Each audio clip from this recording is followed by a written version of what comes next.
Would you please shut the hell up? From the latest news to heated debates, we got you covered. Every week, we dive into the world of professional wrestling, sharing our insights and opinions on the hottest topics. Plus, don't miss our top 3 winners and losers of the week. It's always a showdown. What you gonna do when Hulkamania destroys you? But here's what makes us different. We want you to feel like you're right here with us. Our goal is to make you a part of the show, because after all, wrestling is better when it's shared with friends. With 2 years of experience in the wrestling media scene, we're more than qualified to bring you the inside scoop and a fun and lively twist. What the Rock is cooking? Get ready for a funny, loud podcast where you're not just a listener, you're a valued member of the conversation. Welcome to the Call Up Podcast. You're welcome.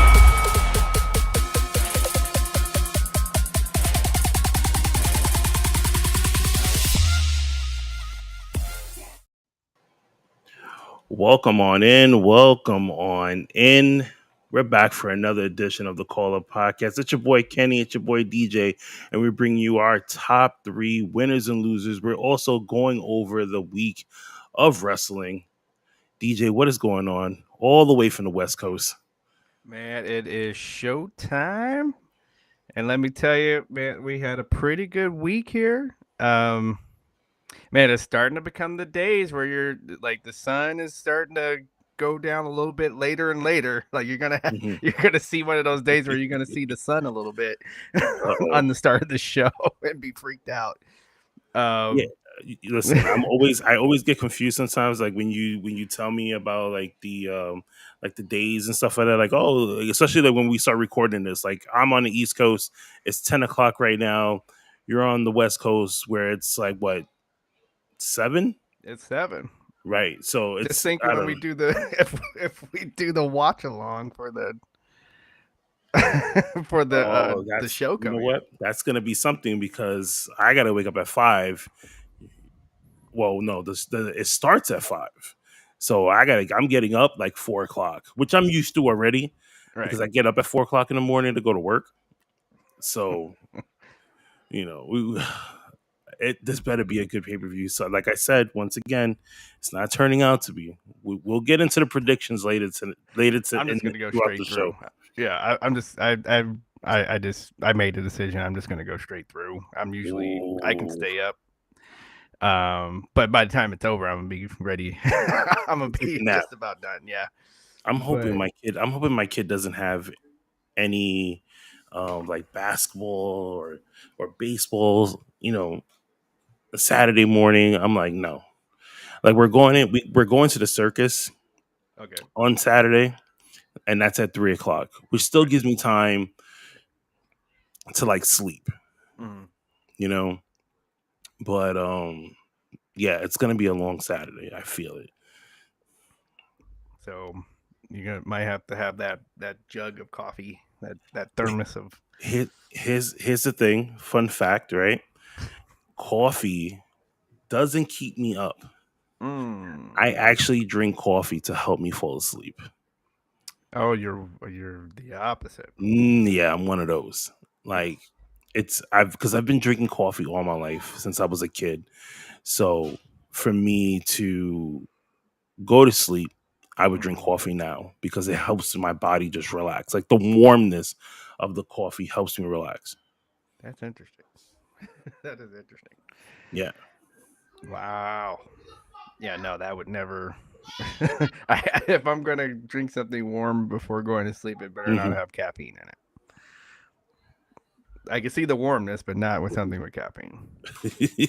You're probably thinking like a stiff drink will most likely help you fall out. Oh, well, I mean, that's automatic. But like, say, it could be tea, like a tea with no caffeine in it. That'll do it. Warm milk wouldn't, like, I'll be getting up in the middle of the night with the Bee Gees if I did warm milk. Oh my Here's god. Chad Miller in the house.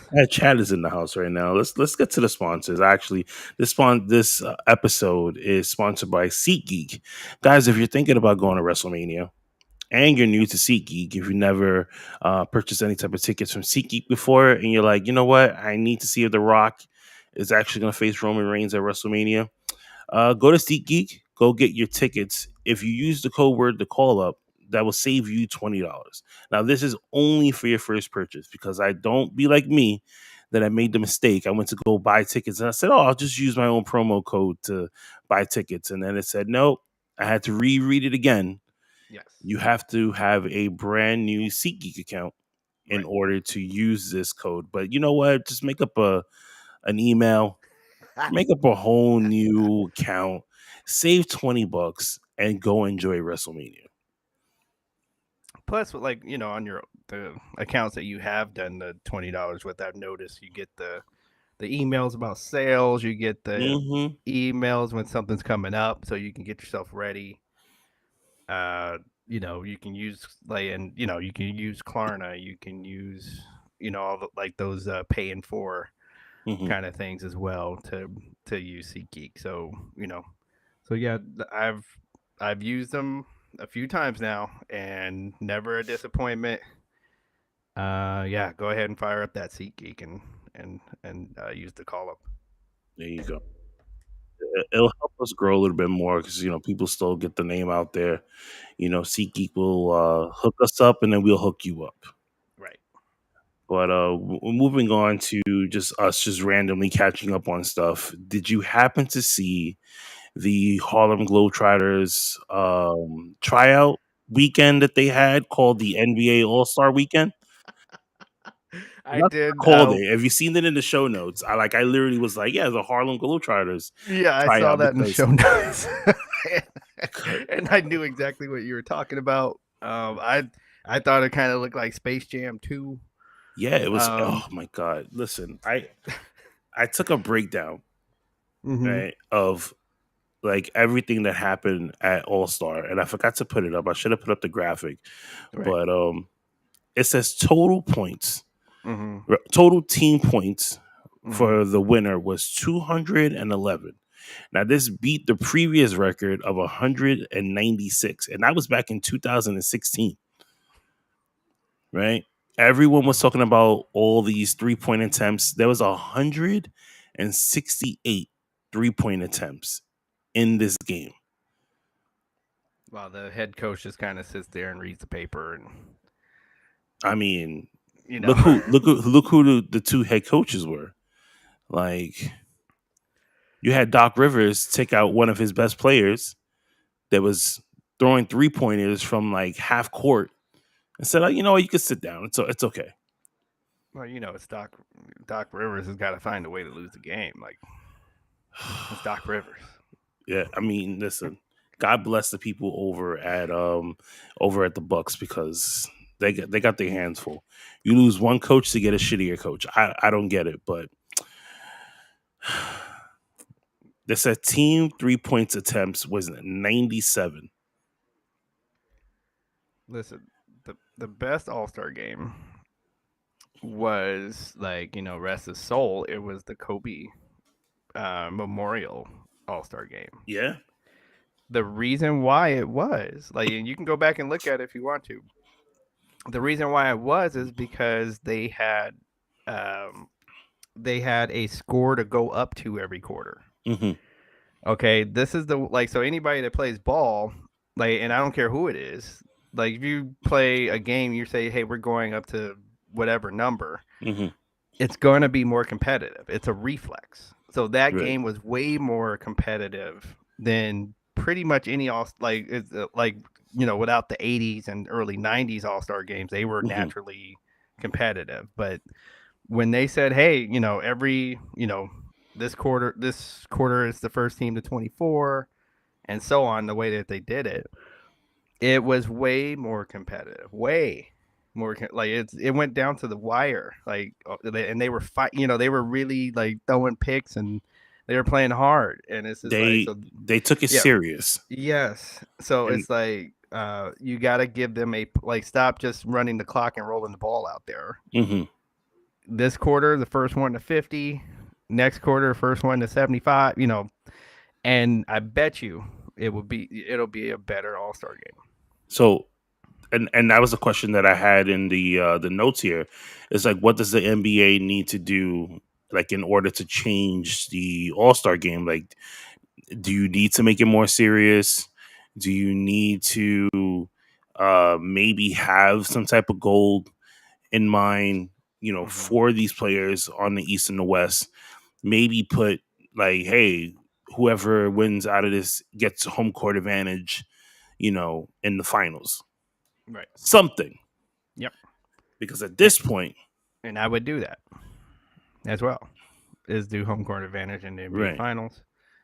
And like I said, if you make it so it's you're going up to a certain amount of points every quarter, mm-hmm. and you're gonna have a better All-Star game.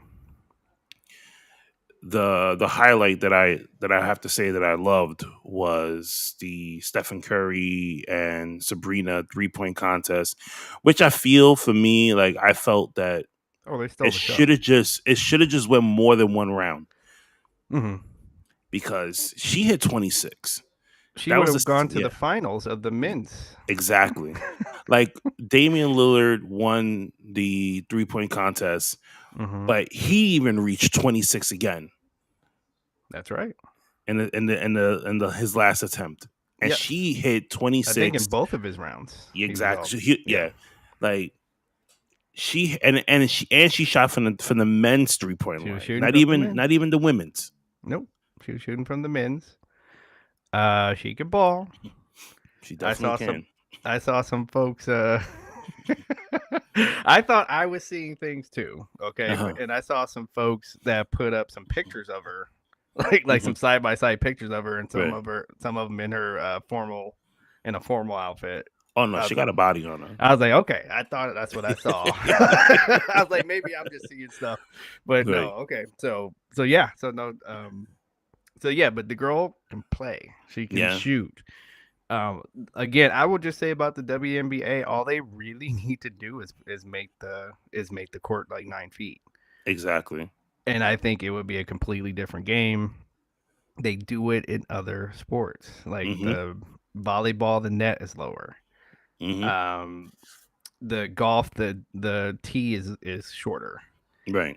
It's all right. We're gonna watch, because now it's comparable. Now we're seeing some of the same things. Just all they had to do was just an adjustment. Mm-hmm. So, and you're gonna see women dunking on each other. You're gonna see, so this is what we look for in the sport. So you're not gonna see that when the rim is at 10 feet. So to me, that's all that's left. Do you bring this back now?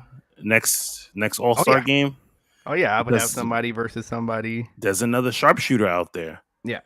Have Dame Lillard versus I bet the young lady that just broke the points record is going to yeah, she should be. She's probably going to be a rookie already. Right. Going in. But that's not going to she's going to keep shooting. And there you go. Have her versus Dame Lillard next year. But let's see. But we need it to be more than one round. You think more than one round? It has to be more than one round. Because let me say something. It'd have been interesting to see another round. Listen, if you would have, okay, so the first round obviously went to Curry. Mm-hmm. I feel that if you would have put her there, you would have put her out there again, she would have hit more than 26. She would have hit 29. She'd be like, okay, you want to hit 29? Mm-hmm. I'm going to hit 29 now. Let me see if you can hit 30. Just warming up. Exactly. Yeah. And Caden Clark. There you go. Yeah. And then so she you know what? I forgot about that. She does have one more year of college because of COVID. Oh, okay. Yeah. Tyson is in the building. So Tyson, you're late. Yeah. I always give Tyson shit when he comes late to the shows because he's always normally like the first one here. Like he doesn't have a life, and he You can. know, he just he He's has probably his like phone. cooking his dinner or something. He has a phone. Oh, Mike is in the building. What's going on, Mike? Mike. Yeah, that's probably true though. Like, Yeah. they're probably getting more money in the NIL Yeah. than. And you know what? And I was listening to a podcast earlier today, and they were talking about that, where a lot of a lot of these college kids now are Mhm. getting big money. Because maybe some of them might be good in college, but they might not be good in, like, say, the NBA or the Pro, yeah. WNBA or something like that. It Like happens all the in the time. pro circuit. So Yep. why not get that money? Because they're about to get. Because every player is gonna, for example, for NCAA football, every player is getting a check. Mm-hmm. I don't know if they're making NCAA basketball. It'd be nice. And if that's the case, they would get a check. So it's like, Right. if I knew that I'm, like they know, like okay, Mm. I'm good in college, but I'm gonna be developmental league and NBA. Like, I'm I'm most gonna likely I'm gonna stay make it to around the for my G senior League. year. Yeah, Yeah, or G League is exactly. what I was looking for. Yeah. Yeah. So yeah, maybe I'll stay my senior year and get the, yeah, look at 600 per player. So Chad says it is $600 per player. Listen, that's horrible, because you take somebody like, Caden Clark, who is breaking records in women's basketball in college, and she has all these girls wearing her jersey, right? T-shirts. She got the State Farm ad right now, right? Right. Yep.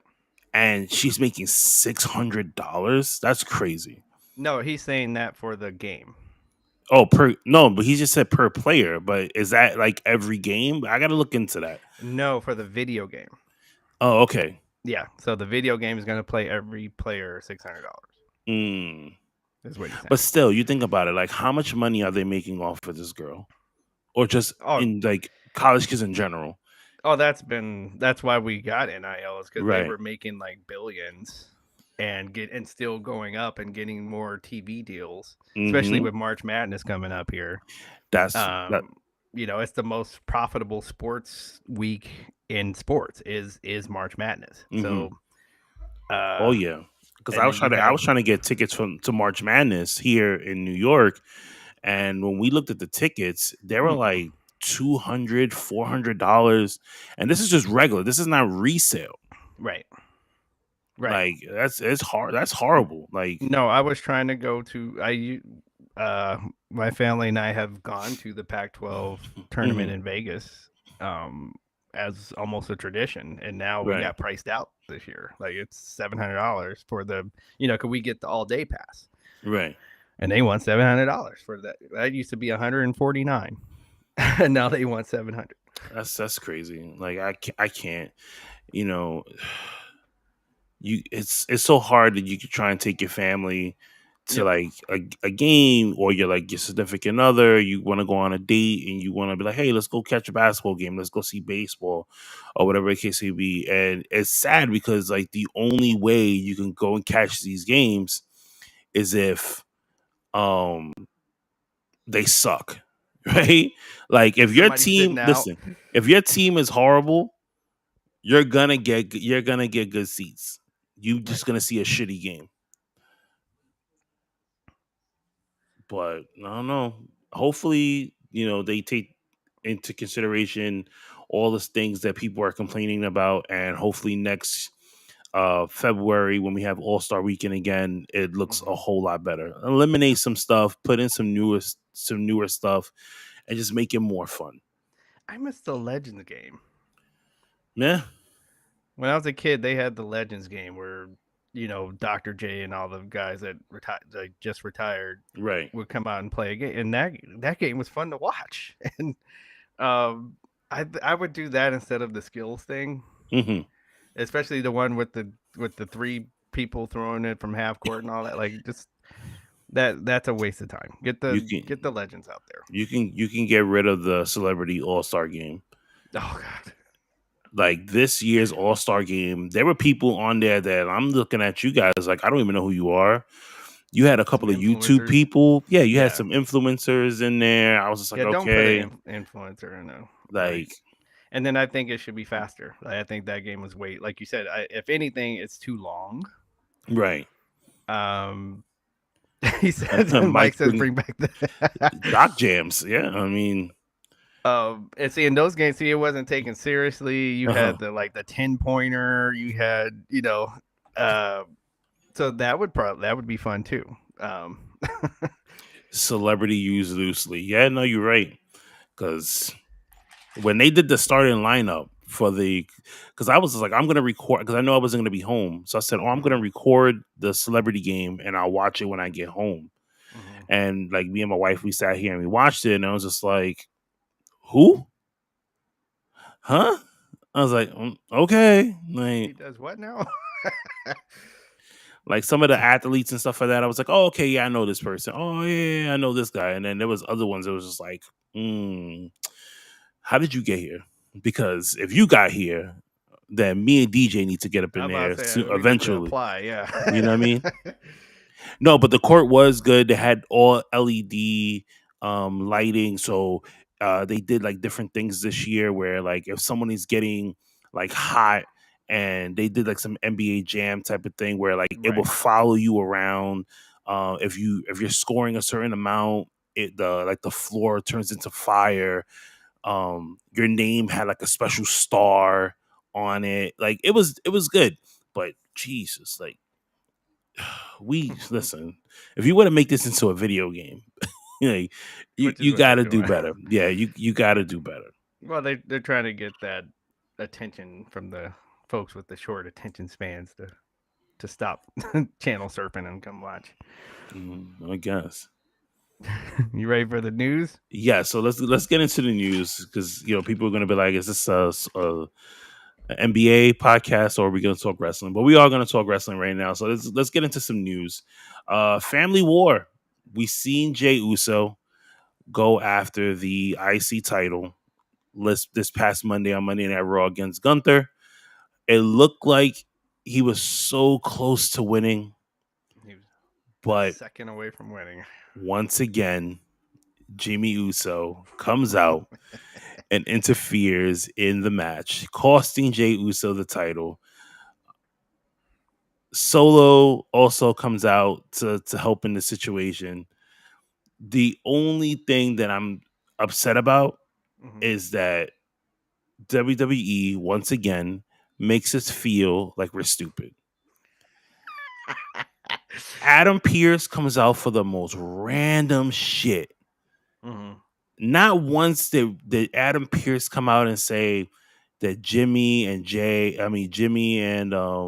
Solo are out of the building. Yeah.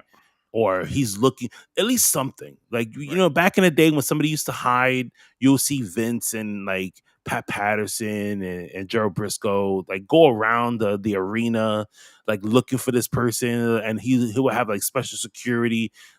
Nowadays it's just laziness. It's just like, oh, I think they left, so we're good. I'm sure they left. Yeah, I like well, I mean, let's just going over the match. So great match. They have good. They actually do. They have really good chemistry going on. Like you say, you had the nice comeback for Jay, and just just their timing, and presentation. Like these are when you're having something like this happen, you need the timing and presentation to be on point. And Jimmy is ringing the bell like right on time. And when I'm thinking, what a time, That's I'm like, that's was what this I a time thought. limit draw?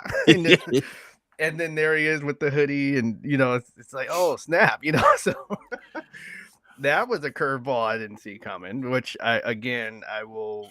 That is the hill I'll die on. I'll Right. take a curveball over something that I can just see coming a mile away, regardless of what it is. But the thing about it is that we seen Jimmy and Solo come out when Drew was taking on Cody in the opening match of Raw, right? He got Samoan spiked again, like WrestleMania 39.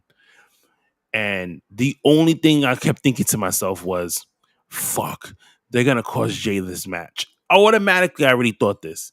Throughout the night, I was like, if Adam Pearce does not come out and say something, they're going to stick around From the building. and they're gonna what you call it, or at least have, what's his name? Oh my God, why am I forgetting his name? From SmackDown, he's the GM. Oh, Nick Aldis. yes. At least have Nick Aldis chill out in the back, because you're still trying to sign new people. Right. Yeah. You know what I mean? But nothing. No, not for that. I would have even took a phone call segment from Adam Pearce to Nick Aldis, like, you need to control your guys. Like, what are your guys doing here on Raw when they're supposed to be only for SmackDown? Yeah, what are they doing interfering in Raw matches, Raw championship matches in some cases? What do we do? Get your guys. But not even that. I was like, okay. And then we get to the end and Jay ringing the bell. Yep. Another thing I wish they would stop is the whole black hoodie thing. We know it's you. Like, I think that's just to get through the crowd, is what that is. Even the thing about it is, even the crowd, people in the crowd already know that that's you. Like, oh, this match is going on. We know it's you. Right.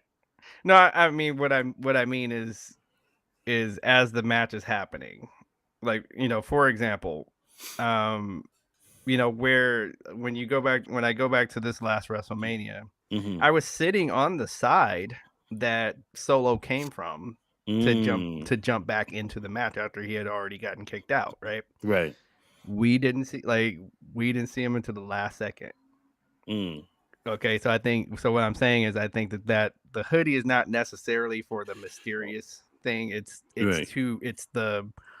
in black, like this person, and all you see is this, you're just, it's black, so you're not paying paying attention to the ring. And so if we saw this red and black going through the crowd, it would give away the surprise. So that's all I think. I think it's just it's not for any kind of aesthetic or anything. I think it's just for to get them through, like, physically through the crowd without them being seen. You would be the one right now to defend WWE when it comes to this shit. But it's okay. We're going to find a way to change this, okay? Eventually, something's going to happen where you're going to come on this show and you're going to say, you know what, Kenny? A couple of months ago or a year ago, you said you're tired of the black hoodie. I remember this. And we got here. And boom, here's the black hoodie situation all over again. Okay. We're going to get you there. Tom is in the building. He says, oh, snap, someone got the same light? No, the Saturday night's main event light. Oh. Oh, shit. I just noticed that. Yes. The red cup is back. Yeah, I need to get myself a cup. And you know what's crazy? Because now that Tom says it, is that I said, oh, I'm gonna have a drink on the side, because the last time we talked, I had no water, no nothing. Guess what? Again, no water, no nothing. It's just me. It's just me here. Yeah, and what's funny is that, so the story, the way I even got this light was, so, my friends during the holidays, and I was like, I'm having, things are kind of tough and everything. And they also shop on the shop app, like and then so they were trying, so they all pulled their money together, and they found that without me even saying, and then that's how I got that. We need more friends like that. Yeah. Yeah. So I was like, oh man, you guys are using, and then when I said stash pages, it's like, how'd you know? I'm like, oh, that's they're a thing. Stash pages are a thing. And then, okay, going down, you have does The Rock know what's going on? Yeah, so I put down, does The Rock know what's going on? So we're going into the Rock segment on SmackDown. Mm-hmm. He came in as Hollywood Rock, Right. right? He had the Versace vest. It wasn't a Vest. shirt. Certain people were like, it was a shirt with the sleeves cut off. Others say it was a vest. I'm gonna go with vest. Um, he had the shades, right? We've Yep. seen this time and time again. It was Right. great to it was good to see. It was good nostalgia, right? But then he went on this like 15-minute rant about Cody. I didn't even know you can go 15 minutes just ranting about one person, right? Mm-hmm. That you really don't even know. And he goes and says that Cody's asking for a rematch. And I'm like, wait a minute. He won the Royal Rumble. So technically he has the right to wrestle for the Undisputed Championship. He's not asking for a rematch. Mm-hmm. He's telling you that I'm picking you as the opponent that I want to face. Right. Like I can face Seth Rollins or I could face you. And I know I want to face you Mm-hmm. because that's the title that I want. And The Rock just proceeds to talk about the Cody crybabies, and he's talking about the big box office match that they just threw down the toilet. And I'm thinking to myself, I'm like, you could do this at Elimination Chamber. There's no big match that I really want to see in the chamber at Mm-hmm. 5 o'clock in the morning. Yeah, 5 o'clock in the morning. You know what I mean? Like, you could just give us this at Mm-hmm. Elimination Chamber. You could. Um, and I, like you said, like I was listening to the promo, of course, Mm-hmm.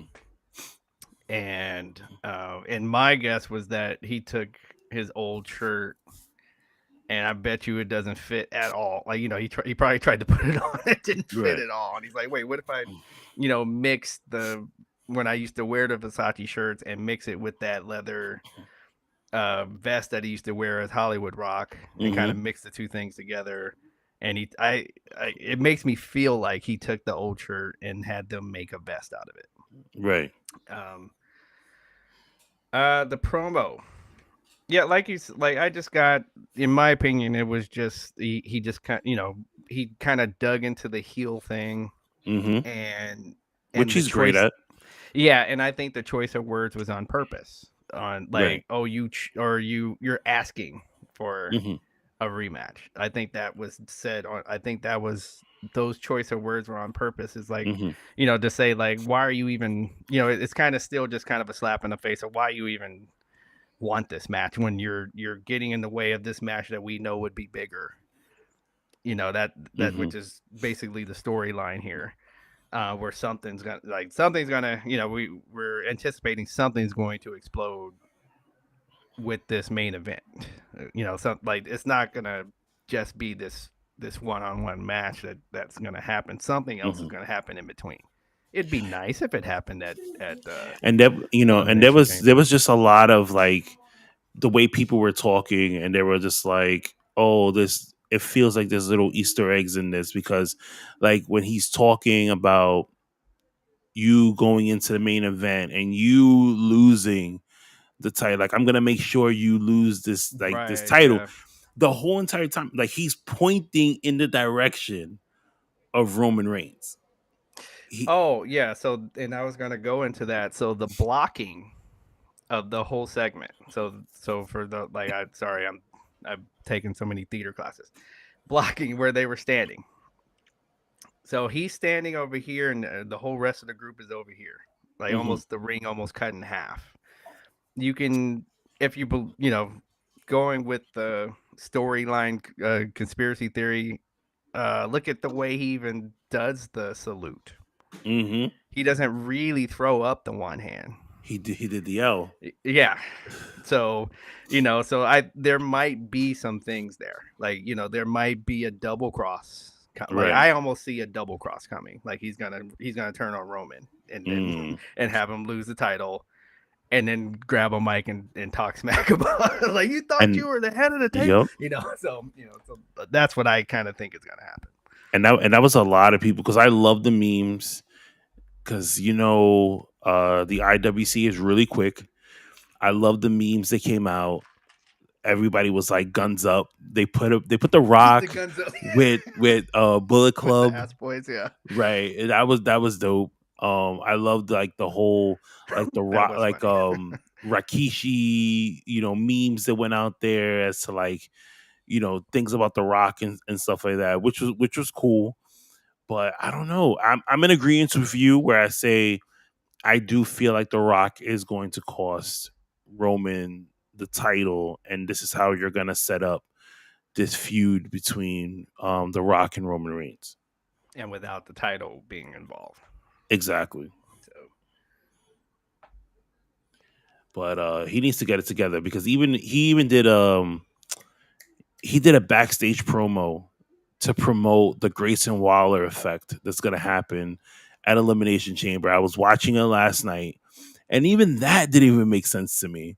Because he's like, yeah, everybody, all the Rock's fans and all the Grayson Waller fans, you guys need to come together. I'm like, damn, you have more fans than he does. Right, by far. Yeah, that is kind of interesting. And he's like, you guys need to chant the Rock's name while you're there in Australia, because that's Grayson Waller's home country. And I'm just like, okay, Rock, listen, Dwayne. Okay, you need to relax.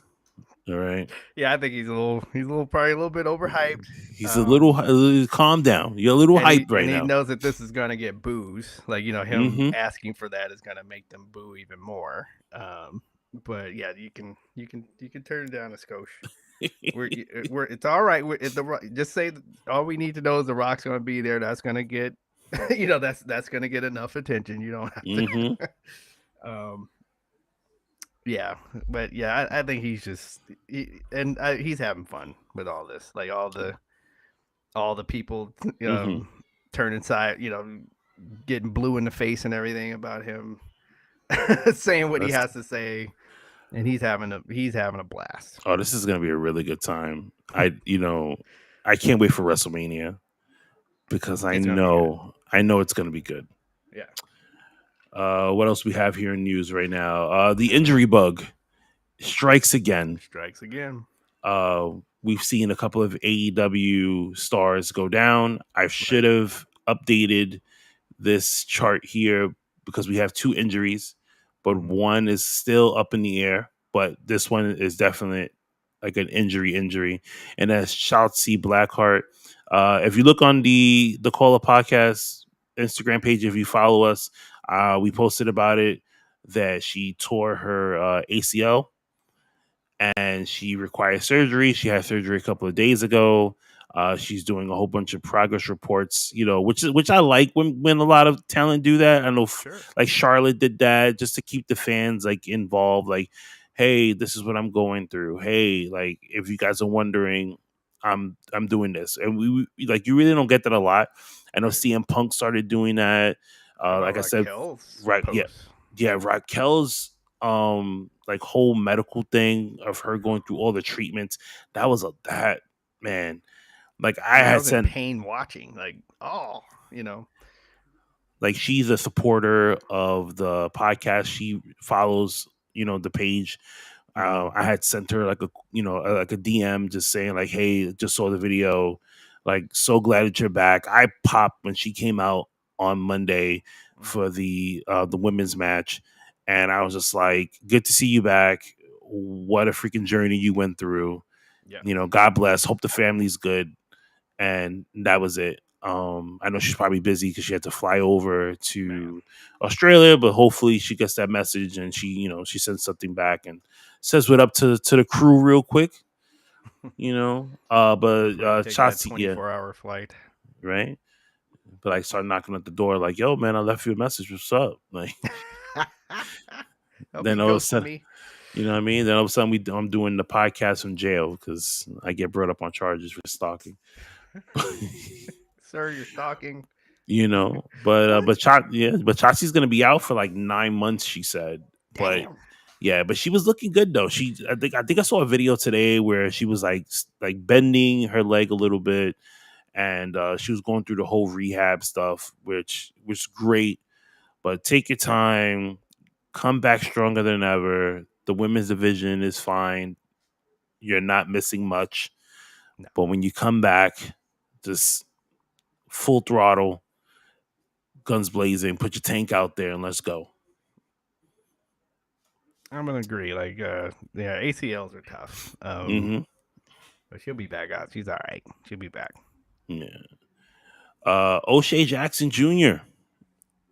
If you guys have not caught that interview with Chris Van Bleek, another friend of the show, he sat down with Ice Cube's son to talk wrestling. I thought when I initially saw this, right, I was like, oh, he's probably promoting a movie. They're talking about, like the Hollywood career and stuff like that. Right. And I truly forgot that O'Shea is a big wrestling fan because he says he does a lot of stuff on Twitter. I don't go on Twitter like this, Right. so I wouldn't know. I don't even follow him on Twitter. So like, I do. I just recently started doing that now when Yeah. I saw the interview with Chris Van Vliet. Right. And he was saying how he goes anytime they're on the West Coast, he goes out to all the shows. He goes to like AEW shows and stuff like this. And I love a lot of the take that he had about the wrestling world in general, Exactly. because it's the same things that we say every single day. I was like, I almost feel like you need to call your buddy and see if we could get him on this show, because what if even if Tommy's still here, what have we been saying? Yep. I don't forever. Like my mission now is to try and get O'Shea Jackson on this show. We could do a quick interview.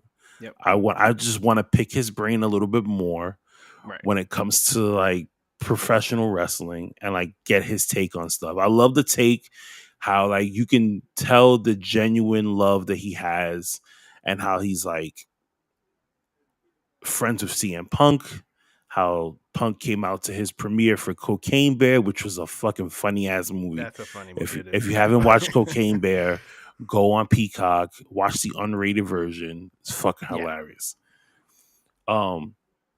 He got some heat though, which he loves, by the way. It's not like I didn't feel sorry for him when I read all the comments on Twitter, because you know what? You wanted that. Right. You He's gonna fire back anyway. Yeah, he was feeding off of it. Right. Yeah. No, I wouldn't worry about him. He'll be fine. I'm not worried about him at all. What did you think of the interview? Where was the lie?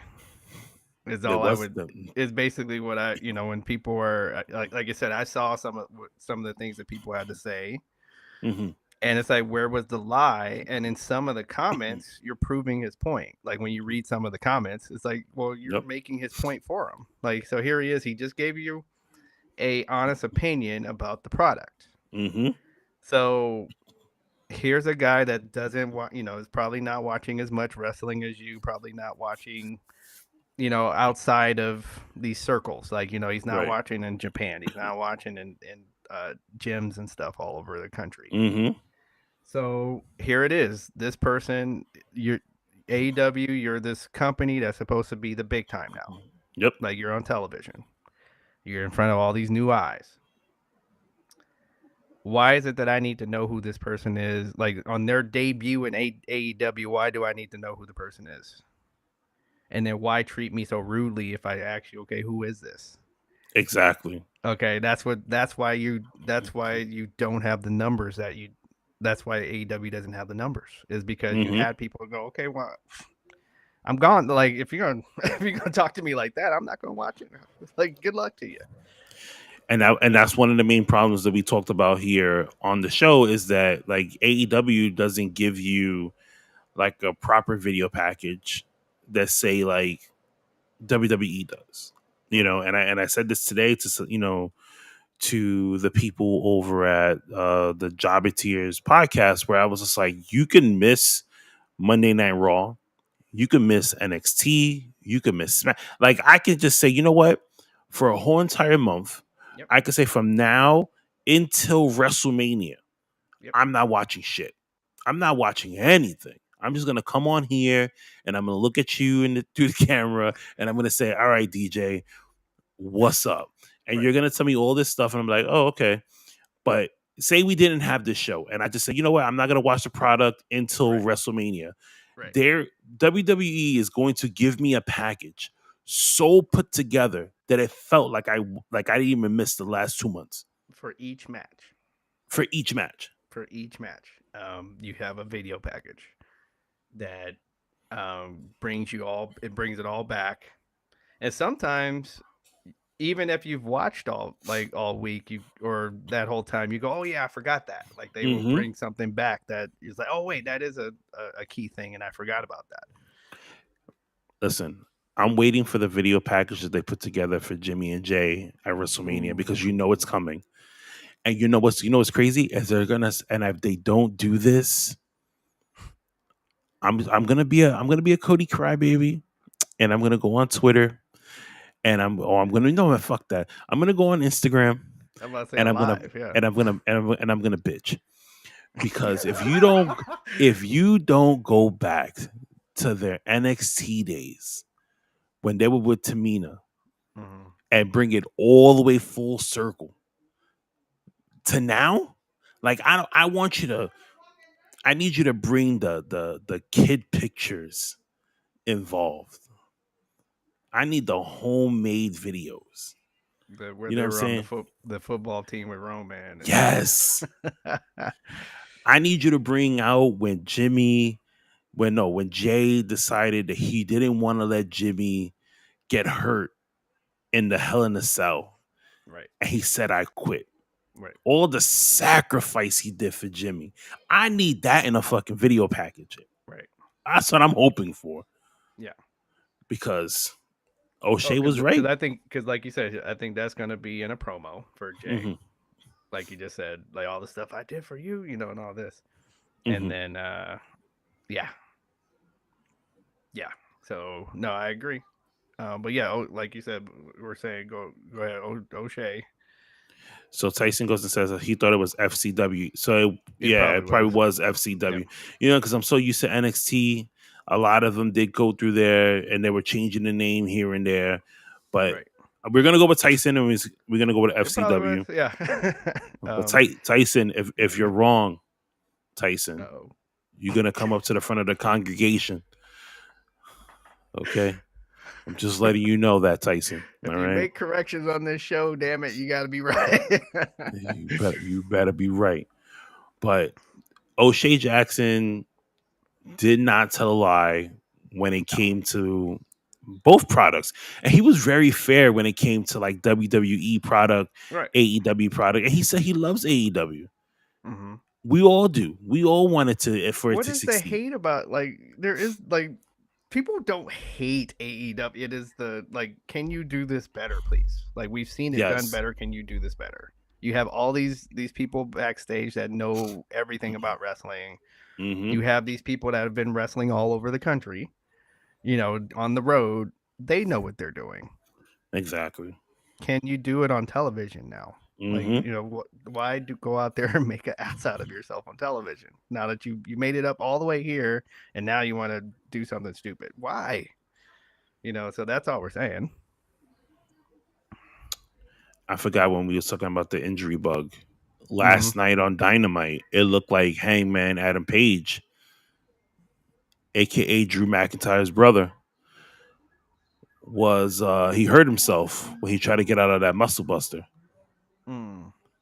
Supposedly they said he's fine. Mm-hmm. I don't know. I don't know either. But it didn't look good. It didn't look good when he was like limping along. There were fan videos that went out there, and it was showing that he was limping. That he was saying his ankle hurts, stuff like that. So let's see. Hopefully, because he's in a big, a triple threat match. Him, Swerve, Samoa Joe for the AEW title next Saturday. Yes. So that's gonna be a fucking banger of a match. So hopefully Yes, it is. he's there. Even if he doesn't make it, Swerve versus Samoa Joe, I think is still gonna kill the show. I agree. Yeah. No, they're so a preview of my winners and losers like that. Mhm. That storyline is one of the winners. It's like they are doing that storyline. They're doing it right. I am vested. I like and it's one of those. I don't even know who's going to win, and I kind of don't mind whoever. Like I think all three guys have a reason to be there. So it's not like for I'll admit to you like when Hook got a championship match.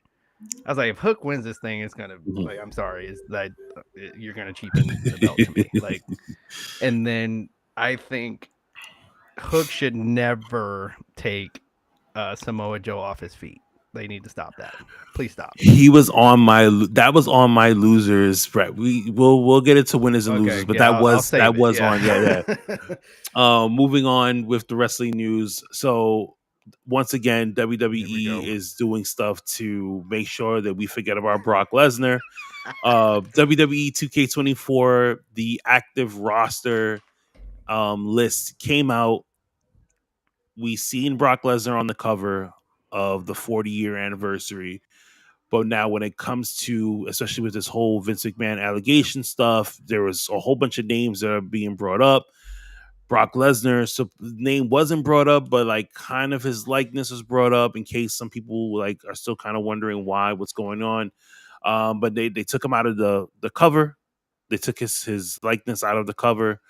And now he's out of the active roster. So meaning this, Brock Lesnar is still in the game. Okay. Right? Because there's certain matches that Brock Lesnar is in that they're using in the video game. Like say in the storyline and all that. Right. So storyline mode, he's still in the game, but he's not a playable character. Got it. Vince McMahon is out of the video game completely. There's no Austin and Vince match at all. Okay.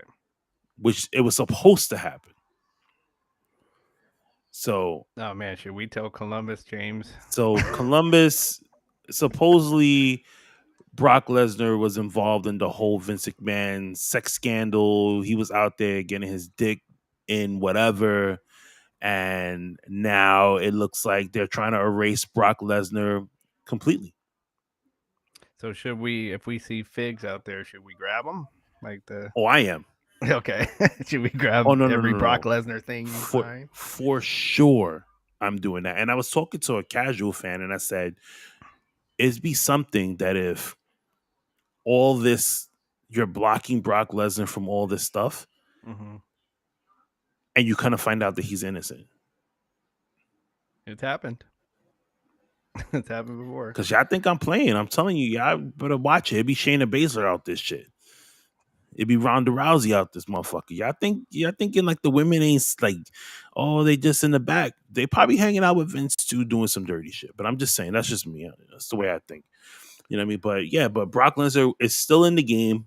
You can't play with him, but you know someone is gonna figure out a way to get Brock Lesnar to like you can make a Brock Lesnar. Yeah. No, the community does a wonderful job of whatever wrestler you want. Somebody has made it in the community. That's what I love about the 2K games. Yeah, they're gonna do it somehow, some way, because if he's there for a story mode, obviously his move sets is gonna be in there. look at Mike here. So let's see what Mike has to say. I'm gonna pull it up on the screen here. The idea that WWE isn't going to show Vince McMahon welcoming people to WrestleMania 3 anymore, that's crazy. That's one of the top 5 core memory moments. Yeah, it is. And they're like, I don't know. The way WWE, I know, they're trying to like make people feel more safer, but there's just certain things that I feel like you should just leave alone. Yes, he did whatever he did. Was he wrong? Yeah, you a nasty motherfucker. Man, in Because I so many read that ways. and I was just like, man, Wrong in like, so many ways. and I think, because now they're starting to ask a lot of the WWE superstars, like, what do you think of this whole Vince McMahon thing? And, Randy Orton said, Vince made me the guy that I am. This is why my career is this way. I owe a lot to him. What I'm reading is the same thing that you're reading when I'm finding out certain stuff. And my heart is just broken, Mhm. like everyone else. Right. Now, John Cena, on the other hand, was just like, bro, I love you. Um, you're gonna get through this hill. People were criticizing John Cena for it. I kind of looked a little bit at John Cena like, all right, listen, if that's your friend, you need to check your friend. Right. Because that's like if DJ sees me do something crazy, Yeah. I'm expecting DJ to put me in my place. Like, hey, I don't know what the hell's going on with you, but get it together. Oh man, just like remember that's like the old Dave Chappelle joke. Like black people, like we're like almost we're like paralegals without the diplomas. Like if you do something, some black person gonna jump up. Hey, don't do that. That's 5'10". Like so. Exactly. So, dude, hell no, I'm not letting you do something crazy like. Kenny, put your pants back on, man. Exactly. Like, let that girl out the room right now. But let's give a big shout out real quick to Clown 13420. He's new to the building right now. We welcome on in. I like I like profile pic. Exactly. He got the NWO profile on his YouTube icon here. If you're still in the building with us, please let us know where you're from so we can shout out your city. Yeah, that would be nice because we're climbing the charts here, and I want to know where people are from because like the show is doing great on the charts. I want to, right here in the middle of the show. Let me thank everybody. Make sure you're subscribing, you're liking because it's working. Please make sure you hit that like button so we can just keep keeping on. That's how you can know Mike that right now. Mike with a callback to one of Tommy's confessions. Oh my God. So he says, if I see Tom shoplift, I should say something. Yes, you should. Yeah. You should say, make sure you get me one because you never know what Tom is taking. That's it. What else? You had the Conor McGregor stuff here. Yeah. Did you see? So they're really, it's like they dipped their toe into their partnership with UFC. And had Michael Chandler grab a mic during Raw and call out Conor McGregor. Right. So I liked it. I was like, okay, they're showing, because like they show Bianca at the event on Saturday. Yes. So it's like, okay, so they are showing, okay, no, we're partners here. So lend us some of your stars on the show, and we'll have some of our stars come on the show. And I see, I do one day see Conor McGregor being in a WWE ring because he's just got the skill. Like he knows how to work a crowd. So I can see him doing it one day as well. Right. So, all right. So let me ask you this: they're using this now to promote their fights or try to get other people to come back to like the UFC. Say Conor McGregor right now goes and says, you know what? I'll have that match with you. But we're not going to have it at the UFC. He did. Yeah, it's happening in June. Already. Okay. Yep. Instead of having this in June, have it in July. Right next to SummerSlam. Put it in SummerSlam. Man. So have an octagon somewhere and yes. And say and really make it like, yo, this is not part of the show. This is they're gonna have an MMA fight. Yeah. Listen. Have Buffer there. It's time. We had the octagon matches happen at a SummerSlam. Sure. When it was in Madison Square Garden. Right. They did it in the theater where they just took the whole entire theater of MSG, made an octagon, and they had people in the crowd. You can do this again. Ladies and gentlemen, especially you can these definitely are in do this stadiums again now. So, we're doing the SummerSlams in like stadiums, so you got room on the floor to have a ring and an octagon. That's not So octagon's not that big. Mike goes and says, lower the octagon on top of the ring, like the cell. I'm with that. That works. I'm with that. But definitely TKO. TKO is making moves. They're flexing. Mike is right. Flexing their muscle. Yeah, and they also like that was that went on this week. UFC and WWE signed a deal with with the Honda Center in Anaheim, where they're for 5 more years they're guaranteed to have events there. So they're like you said, like they the business end of this, there's not like they got this handled. They got the Vince thing is not going to derail this train at all. So Columbus goes and says, could the merger eventually push wrestling to be more real than scripted? I think it could. I think that maybe with this merger, WWE will start to give you like more realistic storylines than anything else. Like it won't feel too scripted. You know what I mean? Because you're going to start bringing in more big hitters than anything else. My opinion is I think you're going to have more. I think you're going to have crossover now. I think you're going to have WWE like stars thinking, okay, you know what? I kind of want to try to do it for real for a couple of matches. Right. You know, kind of like Thunder Rosa did and CM Punk did. Now they had like it's just a walk across across the hallway now. Like it's not going to a whole nother promotion. You're technically in the same promotion, and you're just saying, "Hey, I want to try this now." Montez Ford, like in an interview, just said he would like to have a couple of MMA matches. So, and then on the other end, like so you can take the guys that were stars and been getting beat up for real for years, and like you know what, I want to go and make some of the money being a character over here now. Like I said, like Conor McGregor is like he's a natural heel or a tweener in wrestling, in pro wrestling. So, and it's easy. This would be easy for like the beatings that they take in real life. Going to this would be easy. All they need to know is the timing and all the taking bumps and stuff and taking care of the other person. That's all they really need to learn. So yeah, I just see it now. You're going to get more crossover. Now guys are not going to be so quick to retire out of UFC. I mean UFC. Let's see. I wanted to get my notes here because we're going into Elimination Chamber predictions. All right. Here, right?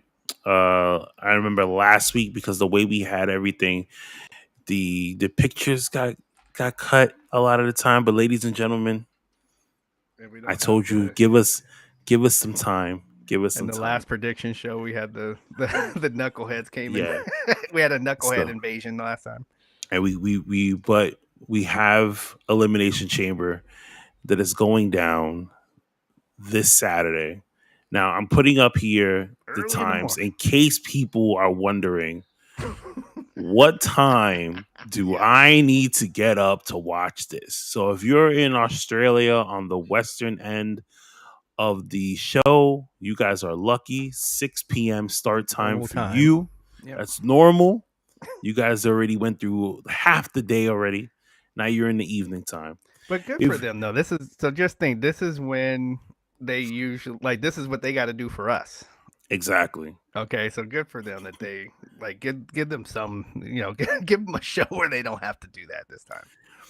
If you're on the East Coast like myself, you are watching this at 5:00 in the morning. Is it worth it? We don't know right now. Yeah. Let's see. Because we're going to go through the match card. If you're on Central Time, you're waking up at 4:00 in the morning to watch this. Well, you're waking up at 3, getting yourself together. And then 4:00 comes. You're like, all right, let's get the show on the road. Jackson. Mountain Time is going to be at 3:00 in the morning. Yep. Pacific Time is at 2 a.m. And for everyone in Hawaii, you guys can count down like it's New Year's. Yeah. And at 12 midnight, they're gonna give you Elimination Chamber. That's kind of a cool time for them, though. That's Yeah. actually kind of cool. Yeah. Yeah, when I saw that, I said, "Oh, yeah. okay, they're getting the midnight. They're getting midnight. Okay, That's not kinda cool. that's Yeah. not too bad. Like that's just like if Yeah. you're waking up to like, for like New Year's and stuff like that. That's it's okay. Well, shit, Saturday night's main event, like for us, was at 11:30 at night, so Uh-huh. so it's not that much different from Exactly. waking up or staying up for a Saturday night's main event. And then and to answer Tommy's question, yeah, I'm staying up. I'm just gonna stay up. I'm just gonna go straight through. Yeah, because we had that discussion whether or not you were gonna troop it and stay up. And the reason why we say this is because we will be doing a watch party. I did reach out to certain people and I said, hey, if you want to jump on, if you're up, by all means, jump on. Let me know how you're feeling. DJ said, you know what? I'm going to stay up and I'm going to power up the computer and I'll tag along with you. I'm not going to leave you by yourself. I said, cool. But we will be doing a watch along, giving our live reactions. You can see our face most likely be tired. DJ will have the big solo cup full of coffee. I want no judgments. Damn. Don't be judging me. If the show is shitty, the show is shitty. But listen, let's get into the first match Tommy that they said have. he's looking for his invite, so there you go. Oh no, I just, you know what? I left it. We were looking for my invite. I did mention this in the Inner Circle group chat where I said, whoever wants to jump on, I will post the link. The only person right now that said anything, and he said it on air, was Nick. It's because I'm white. Oh, you gotta put that. You gotta put that up. I gotta put that up there. I gotta put that up. He says it because he's white. It might be. I don't know. It all depends. He said more red. Nah, that's true. You are a little more red than you are white. I've seen Tom flustered at times, so I know that doesn't count. He's got a toddler. Oh man, yeah. Okay, because Nick is normally up really. Anyway. Yeah, he's gonna be up anyway. Yep. But let's go into the first match here and get your prediction. This is the first time me and you are doing this. I know you left the run in still champion, right? I'm still a champion.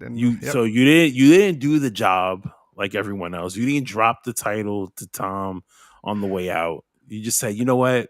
You pulled the old school WWF move. You took the title with you. You took it to WCW.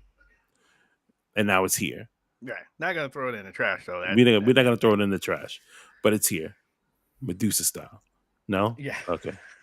maybe NWO style.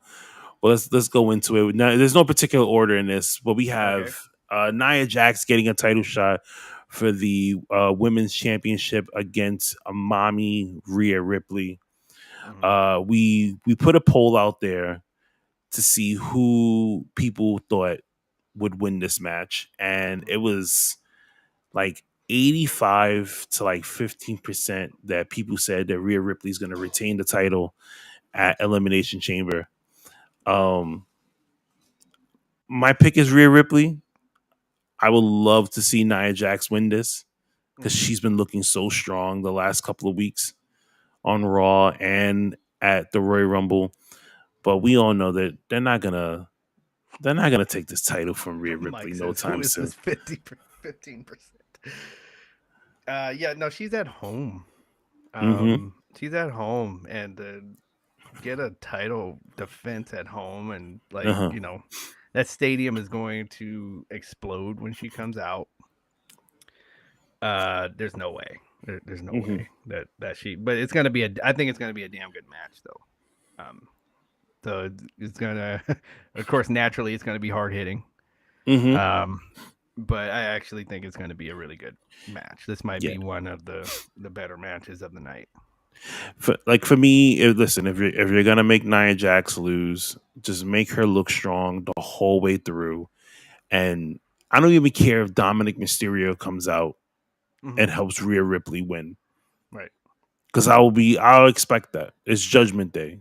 Right. It's You Judgment know, Day. She's still even though she's just the heel people like, kind of like the Roddy Piper almost kind of thing. right? Yeah. So it's cool. Like it'll probably be something that Dom does, and I heard Rey Mysterio's gotten healthy, so maybe we have some, like if Dom does come running out, maybe we see Mm-hmm. something there. Mm. But let's I think Mommy wins this. Yeah, they got to pull all the stops for this. So even if you try to get, I think they'll most like something like that. They'll save Ray for like WrestleMania somehow to be like okay to like make a comeback or like a SummerSlam. But Mike Lanham's favorite wrestler. exactly. But we both got Rhea Ripley. Let's see. Go on to the because there's only 4 matches here, right? I'm Yeah, about to there's say only ain't that many. ain't that many matches for this one, but they want to keep us up they're so gonna late. drag that tells me they're gonna lengthen these elimination chamber matches. Oh yeah. Judgment Day is up next. They're putting up their tag team titles on the line, where Damian Priest and Finn Balor are taking on Pete Dunne. Mm-hmm. And why am I forgetting his name right now? Because he's not all that. I'm gonna just say Pete Dunne and his friend right now because why, for the life of me, Team Pete Dunne, Team Pete Dunne, because I can't remember your name. Tyler Bate. Tyler Bate. There you go. Thank so you, I know Mike. probably Mike said it. Okay, that's the worst. You know what? Because I'm tired. Well, and that's why we like the live show. Mm-hmm. This stuff is not easy, folks. But okay, so let's rewind that. So Tyler Bate and Pete Dunne are going after the undisputed tag team titles, and they'll be taking on Finn Balor and Damian Priest, Senior Money in the Bank himself. Columbus already thinks that this is a weak match. I think this is just a filler match that they're putting in there because they needed something. Jamal he got some dirt sheet there saying that the Kabuki Warriors might be having a match. But why put it? My thing is, if that's true, and why would they put that on the pre-show? Jamal, like, go ahead and put it on the card, right, Jamal? Jamal, let me tell you this, okay? If they start a pre-show at 4:00 in the morning, I'm gonna be pissed. I'm not waking up until 4:30. Okay, Jamal. Jamal, if you wake up at 5 and you decide you want to come on here and watch my face, I'm gonna tell you that whole Kabuki Warriors match, I missed it. Don't even ask me because I was sleeping. Man.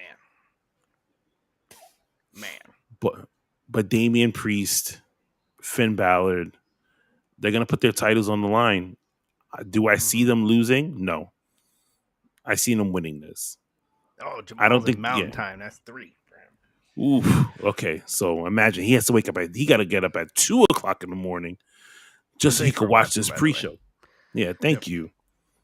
Mountain Time. Look at that. Going all the way across the country. I don't think Judgment Day is going to lose their tag team titles. I don't think they won't lose it until they face DIY. Because there's no way in the world that you put Johnny Gargano and Tommaso Ciampa together again and not give them the tag team titles. And the crowd's into them. Like they're getting a pop when they're coming out. So it's working. It is working. I like the Wolverine the matching Wolverine outfits and everything. Are they selling that the DX like shirt? Are they selling that? Because that I don't know. I kind of like that. That's a good question. You know what? As you're talking, right, we're gonna bring up the next match here. Oh, and my pick, like I gotta pick Judgment Day as well. Like, I don't see. I agree. I think we're gonna have the same. I think we're gonna have the same picks until it comes to Elimination Chamber matches. We should pick 2 for the Elimination Chamber. Right. Yeah. So that's where we're gonna differ. And I'm gonna let you go right into this as we find out if DIY still has a shirt. Right. All right. So here are our competitors here for the women's. Who's going to go for the women's championship at WrestleMania? So you got the Glow with Naomi. You got the Man. You got Bianca Belair. You have Rodriguez that came back, like you said. Like, I mean, that again, if you haven't seen her posts about her condition that she went through to get back, you kind of owe it to yourself to see it, so that you have respect for her even being in this. Like, for her to be back for this match is very impressive. Um, and then what is like so? And then that the young lady that just came up.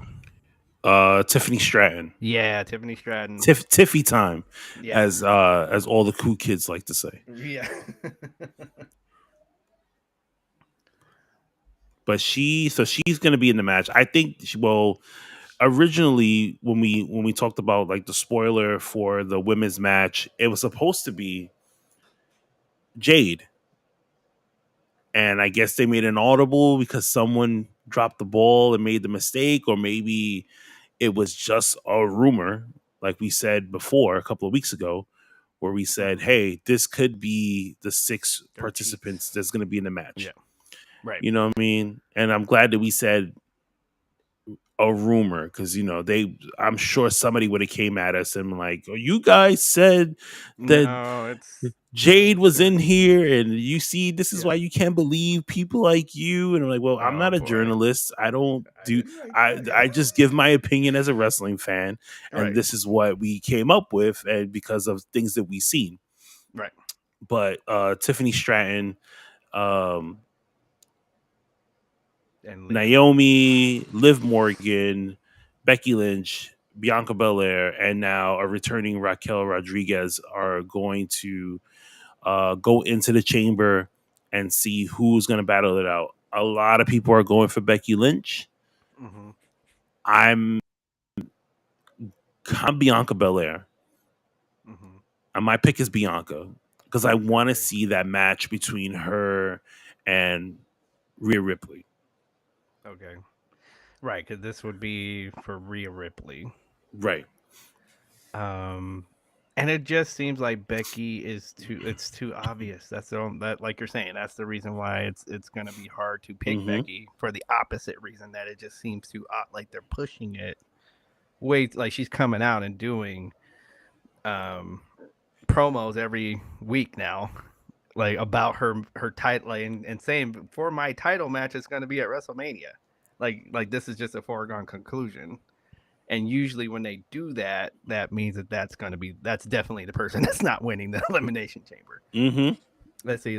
What's he saying here? They may just keep it simple. They know most of the audience will be asleep and just catch the replay. Yeah, and that's true, because Jamal really does make a good point when he says, he's like, they may just keep it simple since they know most of their audience will be sleeping and just catch the replay.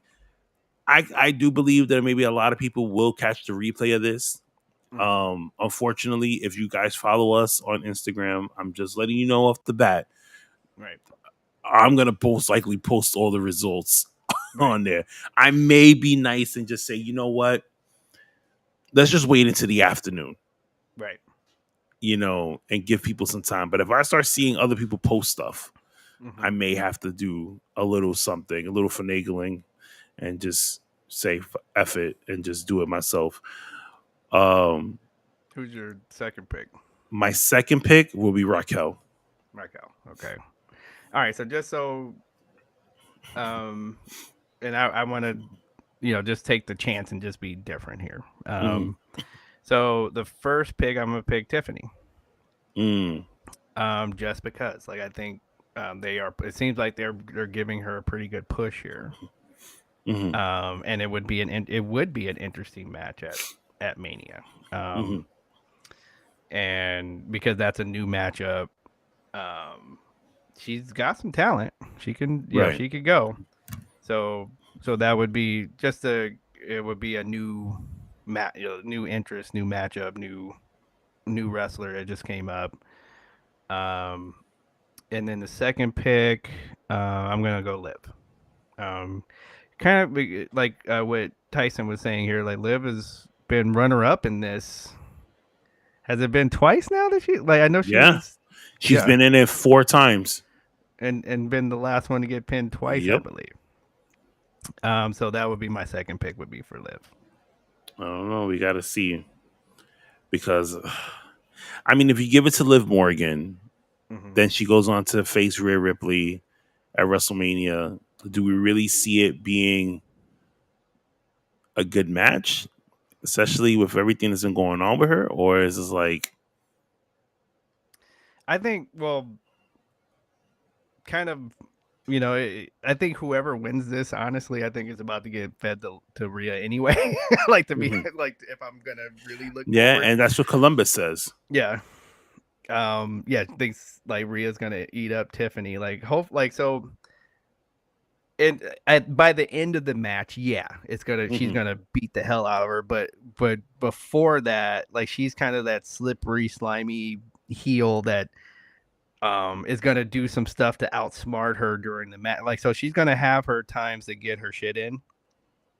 But by the end of the match, she's gonna get caught by Rhea and catch some power moves, and that's gonna be the end of the match. That's the way I see that match would go at WrestleMania.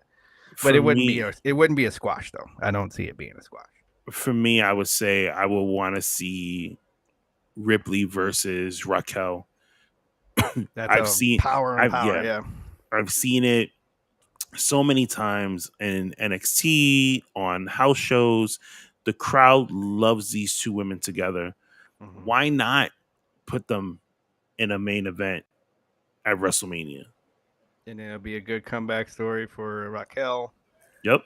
That'll be a heck of a video package, like we talked about, where like during it's gonna make people, because somehow, like you said, like with heels, sometimes it's not good to have a cool heel. Like you need there has to be a balance of emotions for the competitors in a match for wrestling to work really. Okay. This is like, you ever watch it? Like, so again, going back to what O'Shea was talking about, the reason why sometimes you'll watch an AEW match and you see these two guys, you're like, okay, wait, who's who? Why should I care? Because, I mean, we're watching wrestling. We already know that we're dispensing relief, and we know that these guys are in a choreographed fight. Right. But if you don't care about either one of them, why am I watching this? It's guys doing gymnastics in tights. If I don't care about either one of these people, exactly. So that's what he's trying to say. So you're gonna care about people that watch Raquel's post or the video package. They're gonna care, regardless of how much of a fan you are of Rhea Ripley. And now you got a match with a story, even though she just came back. But that's a story that you can use for that match. So I can see, if she wins, I can see why it would make sense. Didn't Rhea injure Raquel? Did she? That's a good question. I think so. I will have to look back at it. I'm not too sure. But these two are always going at each other when they get the chance, and that's what I love. It's that Peter Griffin and the chicken thing all over again. It's like they meet each other, they're fighting, automatic, on site. It's a given, Moving on to it's not a match. They're giving us a segment. I feel again it's another filler, and the Grayson Waller effect is coming to Elimination Chamber. He has two guests in Cody Rhodes and Seth Rollins. I have my thoughts on this, that I was hoping that Roman and The Rock would end up showing up, but we know that Austin Theory is in Australia promoting the pay-per-view, which we'll get into in a minute before we close everything out. So I can see a tag match happening with this. I can see something happening where Austin Theory is going to come out and help Grayson Waller. They're going to do something, and Cody's going to hit a Cody Cutter, and that's going to lead into a curve stomp, and they're going to send the crowd home happy. What do you think? Well, like you said, it would be nice if we knew that Roman and The Rock was there. Mm-hmm. Then this would be the thing to set up that scenario that we talked about, Right. where night one you have that tag team match Mm-hmm. with Seth Cody versus Roman and The Rock would stimulate, whoever win, you got stipulations, right? Right. So that could do that. And then, because I agree with Mike. By the way, like he shouldn't be doing nothing until until Mania. Like he needs to be healthy for Mania. Yeah. Um, He should have is just a microphone in his hand, yep. telling us, sing his song and what he could do for Cody and this and the third. Because we don't need to see him in house shows. We don't need to see him in the ring trying to wrestle. Just save your time for Mania. Right. So you could lose to the guy that I'm going to pick Yep. at Elimination Chamber. So I'd rather that. I'd rather we get a surprise Rock and Roman come out there, Right. and they talk smack, and they're okay. Well, how about we settle this at WrestleMania? Mm-hmm. So I think, like you said, the crowd they would go home ecstatic. Okay, it would be a reason for us to be up at the crazy hour that we're gonna have to watch this for not being in Australia. So so I think that would make it worth it. Hopefully, Right. here's to hoping that something like that happens out of this Waller effect. Mm-hmm. Last match of the card. Wow. Hopefully, I'm saying it's the main event. Wow. And that is the men's Elimination Chamber match. We got Kevin Owens, Bobby Lashley, Randy Orton, dry ass Drew McIntyre. If you guys thought that I was just gonna say regular Drew McIntyre, fuck no. Dry pie biscuit Drew McIntyre is in this match. Logan, I should not be here. Paul is in this match, and everyone's favorite baby face is not going to get another title shot until he freaking beats Logan Paul for this U.S. title, and that is L.A. Knight. I know I just gave shit to Drew McIntyre, but he is my pick. He's my pick to win. And you're going to have the Popeyes fans coming at you. Yeah. We're going to have the Popeyes fans out here, the Popeye biscuit fans out here that's going to say something to me. But I got Drew McIntyre winning this. I feel that it's time for Drew to continue the elevation that he's been having as of late. Mm-hmm. He's been more action, less talking. And I love it. Yeah, as the first pick, like, because we're gonna pick two, so as the first pick, I think that's like the automatic is Drew. Like again, you can see the push, and he's deserving it. Like he's not, they're not just shoving it down. He's just beating the hell out of people and not saying a whole lot about it.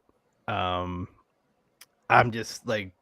Again, the thing that's going to be the most exciting thing for me at Mania is that I think there's going to be a cash in. It's time. Like he's holding on to that briefcase too long. It's time for a cash in, and I think that is the match that it happens. Whoever Seth goes against for that championship, I think that's where we're going to see a cash in. And yeah, so you'll have Drew, who kind of has kind of a connection to the Judgment Day, so that kind of adds to the story, which I think is a great way to do this. So what's your second pick? Mike, wait, before we get Mike asks, is Drew the only Raw guy on there? I'm gonna say yeah.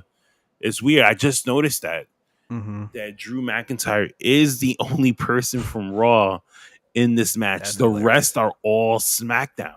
That is hilarious. That's hilarious. Second pick, I'd probably say Randy Orton. Okay. For fun. Just for fun. I'm just going to put Randy. But my number one pick is Drew McIntyre. Right. Yeah, my for fun pick would be Bobby. Bobby Lashley. And I know if Tommy's still watching, he's probably laughing. I pick Bobby. They gotta do something with Bobby. They need to make their group. They need to be afraid, like just like we were for the Hurt Business. There's no Mm-hmm. fear of them. Like there's No. nobody is scared of that group. So you know, Listen, as much as I love Montez Ford and Angela Dawkins, mhm. I don't I don't take them serious as a heel. No, I'm sorry. no, WWE had the opportunity to make Montez Ford a powerhouse heel, and you mhm. kept dropping the ball every single opportunity, and you keep dropping it. And now you expect me right now to Mhm. believe, after I just saw this man on Love in WWE or WWE in Love, whatever the Hulu, show is, that he's gonna be a heel. Come on, you're not proving it to me, WWE. You're not. And that's like Jamal is saying that he's babyface. Like that's just it. Yeah. And um, and my thing is, I think it's time for him to be solo anyway. It's time Yep. to start seeing him in some solo. Like again, not this is not a knock on on Angelo, Mm-hmm. but he just has he's got the charisma. He's got the we saw him in an elimination chamber, and he besides all the DX chopping, he did fine. Right. As a solo. So I damn like he should be in there instead of Logan Paul. I Yep. think him or Ricochet should be in there except for Logan Paul. Sorry. Like Logan Paul should have just had a singles match to Right. defend the U.S. title, and that would have been Right. it. You Right. know, So I would have been happy with that. yeah. I had to throw Mike's question. I had to throw his statement up there. He goes, "I need R-Truth to beat Priest for the briefcase and then cash it in for the 24/7 title. His eventual cash in is going to be a letdown at this point," which is true. Yeah. Which, you know what? No, I'm not gonna say it's true. If it was R-Truth, I would say yes, it's true. Mm-hmm. For me, I feel that Drew McIntyre will win Elimination Chamber, go on to face Seth Rollins at WrestleMania, Mm-hmm. beat Seth Rollins, and he's gonna get the Roman Reigns treatment. Remember what happened to Roman? He wins the title. The confetti's coming down. Sheamus comes and fucking mollywops his ass in the middle of the ring with the help of Triple H. And you just the camera just pans down to Roman holding his head, crying with a tear in his eye as the confetti is just all around him. They fade to black, and then we have to wait until Sheamus comes out with the title on Monday Night Raw the next night. I think that's what's going to happen to Drew McIntyre. It's dry, huh? If the wrestling gods love me, this will happen at WrestleMania. Or He wants to win. He wants to win in front of the fans. right. Let him win in front of the fans. But Right. then afterwards, Damian Take Priest, it right from aka Latino Scott Hall, with the tight ass tank tops that a girl should be wearing, is gonna come out, cash it in, and win. What's funny about that is that what you just said with the Latino Scott Hall. It was that Scott Hall was supposed to be a Latino. That's what's making me laugh right now. That's what's making me laugh about that whole statement. Mike says that he's not his champion. Are we talking about dry Drew McIntyre, or are we talking about Damian Priest? You gotta let us know which one you're talking about. He doesn't like Damian Priest at all. I know that for a fact. Okay. Yeah, Jamal. I'm all like, dude. I don't think Ricochet gets enough time. I just don't think and no, again, from things that I've watched him outside of WWE, the man can talk. Like he he just doesn't like give him mic time. Like he's actually very quick Mm-hmm. on the mic and can talk, but you gotta give him the opportunity. But he got Samantha going, so like you said, he's not Hey, totally losing. until he fucks that up, and then we definitely turning on him. Oh God, it's like, come on, come on, Ricky, you Because can't fumble that.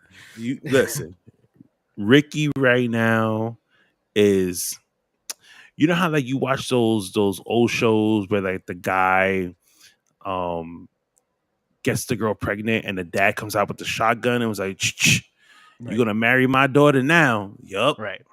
Every the IWC has the shotgun to the back of his head and was like, "You either marrying this girl and getting her Mm-hmm. pregnant, or your career is over." She's too light. Too many For many people like reasons. her Yeah, for many for reasons. many reasons. But like, bro, her genuine reaction to things, like when The That's what. Rock came Yeah. out, when Yep. somebody wins, Yep. the way she personalizes everyone's name, Yes. you know what I mean? People like that. People like, Right. damn, you know what? I like her. Right. No, she's got person. It's not all on her look. She is highly talented and very. She seems personable. So Oh, he needs to Jamal. get her. He needs to get her pregnant. You know what, Jamal? You are absolutely right. He does need to get her pregnant. But then certain people are going to be mad because they're going to be like, okay, so now she's not going to be ring announcing anymore for a good while. You remember JoJo? Mm-hmm. You had JoJo for a good while. She was Right. ring announcing. Bray, rest in peace, got Right. her pregnant, and they got Mhm. married, and she ended up just leaving. You know what I mean? And now Samantha could obviously, if Jamal has his way, will end up being pregnant, and she won't be with us no more. You know who doesn't like her? Lillian Garcia. Wow. Come on, Mike. No one remembers her anymore. Nah, I think hardcore fans remember Lillian Garcia. You can't forget Lillian She Garcia. used to drink beers with Stone Cold. Mm-hmm. When they do those tribute to the troop stuff and whatever, they always mention her. They always show when she sang the Star Spangled Banner and stuff like that. So Right. I don't think they'll forget about her. But that's the whole pay per view, ladies and gentlemen. Wow. All right, we got what, 4 matches and 1 segment. That is it. If they don't pull the And Kabuki Warriors and the all of way a sudden. Jamal says, if they don't pull the Kabuki Warriors to be out here. There was one piece of news that I should have mentioned this before, but we'll bring this up now before we. Hit You know me. what? No, I'll leave this for my losers, and I'll pull up Okay. the graphic for this one because it is a part of my losers of the week. But moving on to the last segment here of the show, that is our winners and losers of the week. Each week, me and DJ come in and we give you our top 3 winners and losers. This segment is sponsored by Ringside Collectibles. If you are a average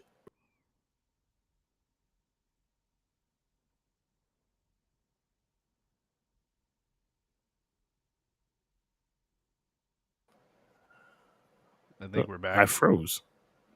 You froze, and Okay, for we're me, you yeah. like switch sides on the graphic. I have no idea what's just going on right now. Hopefully everyone's still here. I Right. see it because I see us switched over and you're moving, but on the Right. screen, on my screen here is, let's see if I switch over.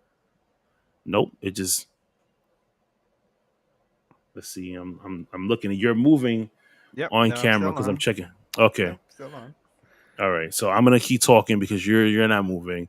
But Right. before we got cut off, it's like there was just like, no, we're only gonna have one sponsor for this show, but we have 2 sponsors for this show. The next sponsor to help us out here for winners and losers is Ringside Collectibles. Yes, If sir. you are an average wrestling figure collector like myself and DJ and everyone else over at the Fake Cave, use the code word to call up to save 10% on your next purchase. They have a ton of stuff that I actually want to buy. I need to buy the Usos Ultimate Edition. Mm. So I have that one. I took a break from collecting for a while, but Right. I want to get that itch back again. and I said, you know what, I'm gonna use the promo code and get the Usos Ultimate Edition before I end up losing it. DJ, who's your first winner of the week? I'm gonna have to go with the Sting promo from from Dynamite. Mm-hmm. Um, yeah, he made sure like to make sure you knew how serious this was, and Mm-hmm. attacking his family, and then his dad. Like, so for those of you that had lost a father, Mm-hmm. like you could tell like he damn near couldn't get through the promo when he mentioned that his father just passed. Right. So I'm like, okay, so he's going all in. Like he really put it out there on that promo. So I had to give it up. I was like, okay, that's definitely, he's getting people ready for this match. Even though I wish there was something else other than the Bucks, but here we are. Had Ric Flair go to their office for some reason, so let's see what happens there. Can we see a Flair turn? Well, I mean, it's Sting. Everybody turns on him, so everybody turns on Sting. So let's see what happens. Well, why does it have to be Flair? Well, Lex Luger couldn't do it, so I mean, they wheel out Adam Cole every week in a wheelchair. I don't want to be an asshole, but you can wheel my losers. You can wheel out Lex Luger and let him do something. You know what I mean? Even if he points at someone and has them do their dirty work. But hey, listen, that's just me. Right. My first winner of the week is Raquel Rodriguez. Especially with that video package that they showed about her, whether she posted on her IG story, on IG, of everything that she went through just to get back inside the ring. I was just like, wow. I said, you know what? She's definitely one of my winners of the week because she could have just stopped wrestling and just hid. But she kept on going. That's jacked up, Jamal. I saw your comment. I'm putting Jamal. Let me tell you something, Jamal. You are new to this show because this is the first time we've seen you here on a Thursday. Oh man! I hope you continue to come here every single Thursday. Oh man! Because your takes on stuff is hilarious. Okay, we will feature you on the show whenever you want because Jamal goes and says, but Lex Luger, even in the state that he's in, still is heavier than Adam Cole, which is so true. It's so bad because where's the lie? I mean, one of the things that Kitty, you and I have done in person together was we went to a show. Like we went to one of the signing meet and greet shows, and Lex was there. Yep. And like Jamal is saying, like in real life, like Lex his upper body is still pretty big, like especially compared to us civilians here. Right. So he might not be wrong. That's the thing that's killing me right now. Oh man. Not on a mission. Are you Yeah, what do you do, Jamal? As we get Jamal's answer, who is your second winner of the week? Second winner, that Raw main event. And thank you. Yes, and Jamal's in the Army, ladies and gentlemen. Thank you for all your service. Yes. Yes, sir. Highly appreciate it. So yeah, that Raw main event. I enjoyed that match. And I enjoy when Raw gives us a good, just a good match at the end. Just like not some, just some crap to just put out there to spend, like, sometimes you'll watch Raw and you're like, okay, they know they got a half hour here. So let's put this match out that we just made on this night, so that wasn't the case. Like that was a quality match. And then with some with some curveballs thrown in at the end. So which is what we like. Like this is what that was the good part of the Attitude Era is that you don't know what's going to happen. Right. Um, so they I thought that they did it on on Monday. Nice. Yeah, I think just the way they planned everything out was great because it leaves you in suspense. It leaves you to think like, will this roll over to Exactly. SmackDown? Yes. You know, What's going to happen next? yeah, and that's where, like I said, you start continue building that video package. So when WrestleMania comes around, it's just like, hey, this is what you missed, and you're like, oh, okay, that's cool. And people that match is just gonna I I I think it's a match that probably steals Mania. I want them to open up the match. Yeah. Go old school. Mm-hmm. Let them open. Right. And then just let them say, you guys do whatever you want. Yep. And I think they steal Mania. I think they steal it. Like everybody's gonna be talking about Mm-hmm. that match. So Tyson came back in because he went in. He was like, I'm gonna make sure I'm right. So Tyson goes and says, I'm right. Usos and Tamina were in FCW. Okay. All right. Thank you, Tyson. There you go. My second pick for winners of the week is Nia Jax. Okay. So Monday Night Raw, all the women in the Elimination Chamber came out to say that they were going to win and they were going to face Rhea Ripley at WrestleMania, and Nia Jax comes out and destroys every single person in that match. Man. She looked so strong. She looked like Brock Lesnar came out there and just destroyed everyone and walked away. And that's how Nia Jax should be portrayed every single time. And she has the crowd in the palm of her hand. Yep. While she's doing it. I'm sorry. Again, if you're not appreciating what she's doing, you're running on old information. Mm-hmm. It's old. Okay, yeah, maybe. Like I think she even said herself in some things that I've read. Like she was probably a little bit unfocused when Mm-hmm. she first got up there.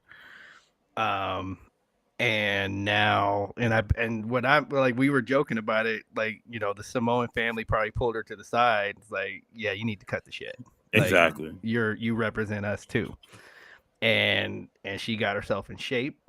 Mm-hmm. She's on her toes out there. Like go look at her feet work. Like she's on her toes. She's like she fixed. She went and fixed it. Mm-hmm. Whatever it was, she went and fixed it. And now, like it looks like people even like it looks like there's even a difference with them working with her now. There's not this. It doesn't look like there's a hesitation to work with her. Right. Like it looks like everybody's like, oh, here she's gonna come slam me now, and it looks natural now, Exactly. So no, she fixed it. You're running on old information. You have to be in appreciation of the work that she's doing right now. Let's see what Jamal has to say here because he's been firing off all night. Right. Nia has been winning the women's division since she's been back. That's how she should have been booked. That time off and getting in shape, she's in. She will be a champ again soon. Yeah, it's true because like one thing that I love is that Tyson Kidd and Natty opening up this wrestling gym. And you just watch all these videos of people that are going in there and they're training hard. Like they're not just taking, No, little not light just running bumps. the ropes. Yeah, They're not just running there. Like they're having like good grappling matches, fast pace. Like it's like you got to move because if not, you're gonna get hurt. Right. And we seen Nia Jackson there. We've seen Ricky Starks. We've seen Angelo Dawkins. We've seen Mercedes in there. Liv Morgan.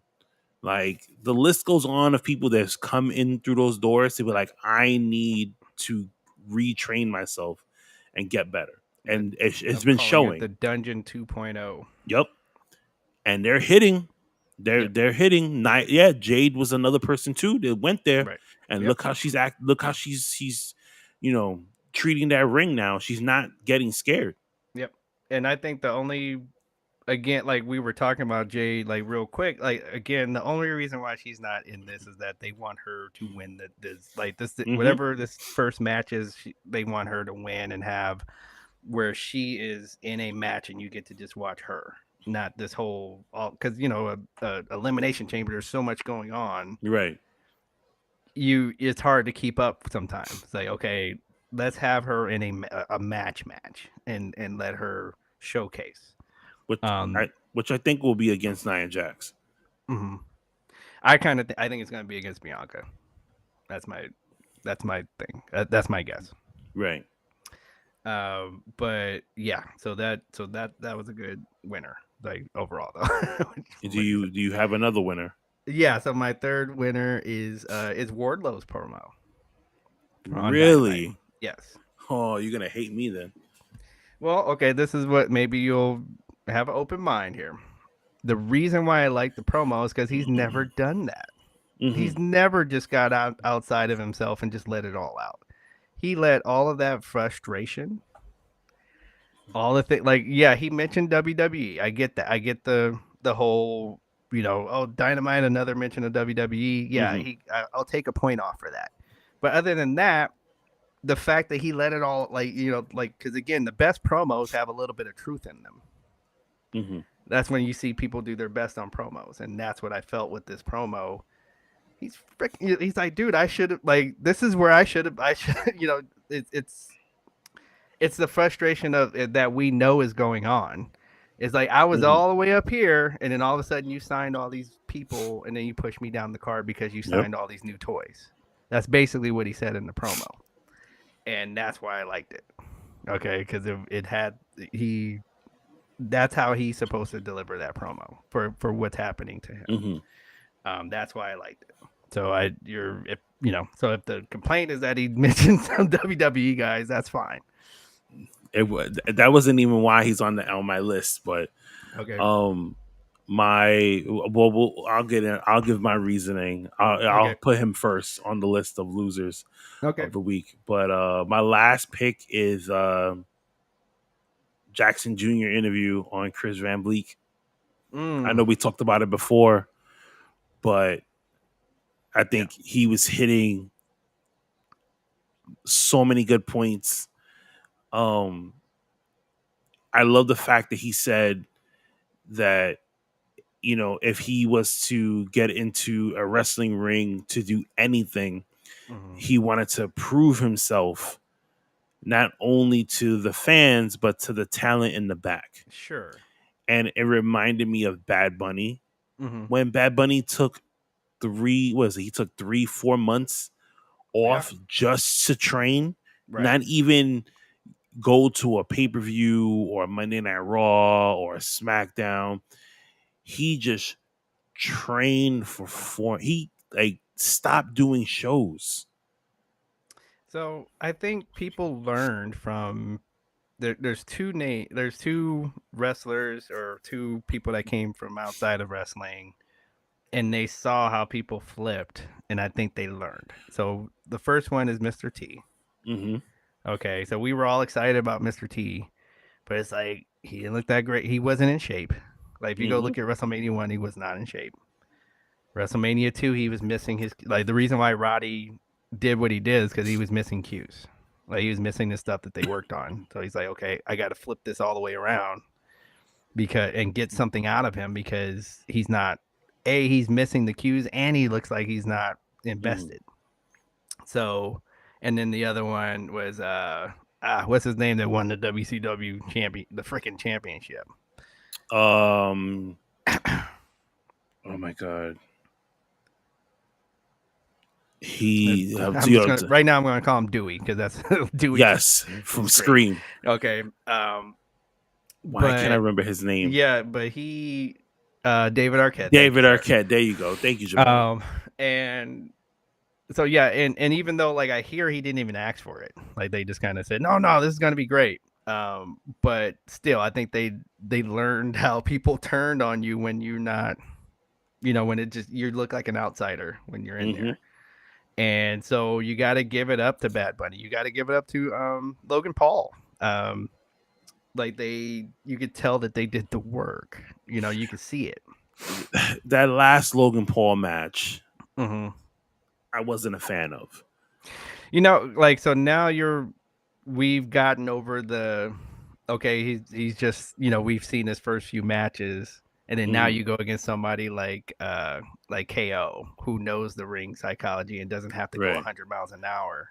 So now, like you're saying, it probably so now we see Mhm. that's probably a weak spot in his game, which, hey, he's only been in there how many times? So Yeah, but that match that he had, the Yeah. match that he had with the Miz, yeah.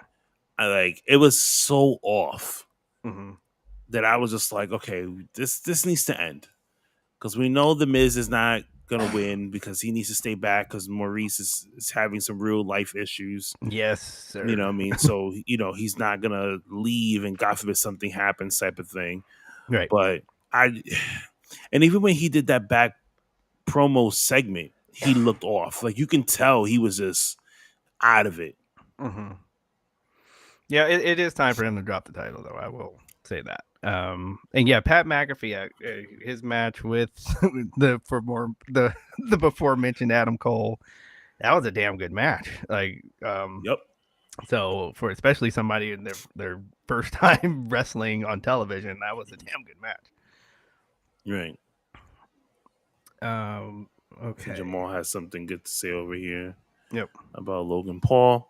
Logan Paul doesn't look good with people who don't try to do 100 spots in a match, which is true. And you've seen it. You've seen it when he fought the Miz. The Miz is not gonna sit there and do a million high-fi spots with you. KO is not gonna sit there and do 7,000 monkey flips with you and stuff like that. So and this is why he had good matches. When he had the match with Roman Reigns, it was good because Roman led that match. Absolutely. You know what I mean? Mm-hmm. But main thing is that he's not. You can tell. He's just not some schmo that walked in there. Is all I'm saying. He's not Jay Leno.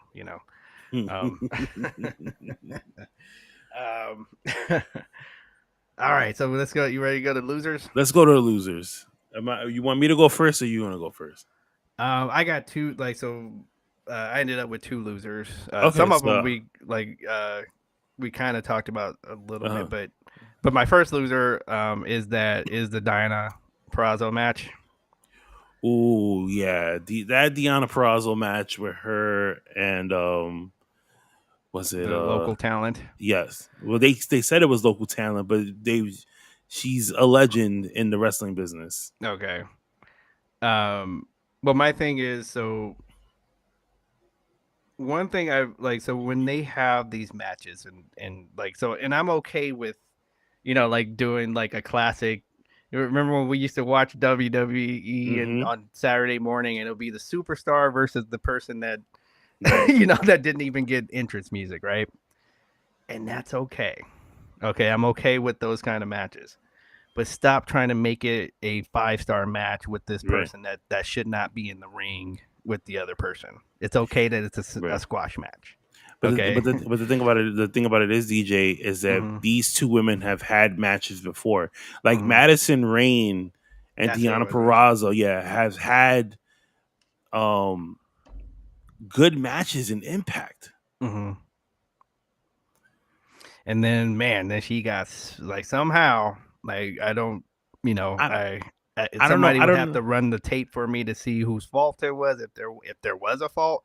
But it spiked her. I don't know who. Yeah, because I know Mike had posted the video before, and you can see both of them were tired, but I don't know who was more tired first to just say all right, I'm just gonna grab you in, wow, because it was so bad that Taz broke character for 2 seconds. Yeah, somebody check on her. It's like, oh shit, somebody check on her. Yep. No, because you saw it. It was, and I think even the crowd was. Who's used and that crowd is used to strong style. So you got to something really's got to happen for a hush to come over that crowd. and yeah, you saw what you saw. Like Mm-hmm. she got spiked. I think she probably didn't like. She probably just said, you know what, go home. It's probably Right. what she said to the referee, because I don't have any feeling. Um, I gotta imagine she didn't have any, like, her body's probably tingling. Mm-hmm. So you just go home at that point.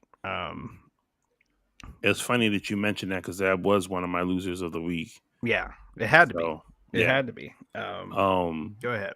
I will leave that as my first and your first. So the next loser of the week that I have was Warlow. Yeah, let's hear. I know I want to hear you the had opposite end of him. Wardlow. Yeah, You had him as your winner. I had him right. as my loser. Which is fun. For This me, is good. This is for good. me, I just felt like you remind me of Drew McIntyre right now. Uh-oh. You're sitting here crying. Fucking make an opportunity for yourself. Like, you telling me that the way everyone says about AEW being so free and TK, here's my ideas and all this other nonsense, that you telling me you don't go up to this man and be like, yo, do something with me? Like, I feel, for me personally, I feel like Tony Khan hates big guys. I do too. He's like the opposite of Vince McMahon. He's trying to be the opposite of Vince, like, because he knows that that's kind of the fan base, or the core fan base. They can't keep Vince McMahon off their mind. You know, it's like wrestling, and that's why I don't like Vince McMahon. Like, wait, what? You know, those kind of people. Yes, Like, so he comes out and he's, he does a CM Punk reference and he's, talking about he should be a big star. Yeah, you should. A guy your size should not be in a group. I don't know. I don't. Right. What's funny is that, I'm gonna let you finish. But what's funny is that we're gonna have everybody laugh, or they're gonna be laughing, or they're gonna think that we script this. But everything you're saying is gonna tie into my next loser. But go ahead. Because it's the worst. Right. Because you go from being so dominant, and just like what Mike said, him beating MJF and stuff like that, and just it's like, then if you're not being appreciated, just leave. Right. Because I guarantee you, when you go to WWE, they're gonna put you in NXT. You're gonna be freaking champion. Yep. They need to replace Braun Breaker. Yep. And you're the perfect fit. Yep. And they know how to present a big guy. Yep. So because I was just looking at this. I was like, okay, look at Switchblade, Adam Cole. Look at, what's his name that's about to come in, like that they signed, that's about to start. Okada and Will Ospreay. Look at all of them.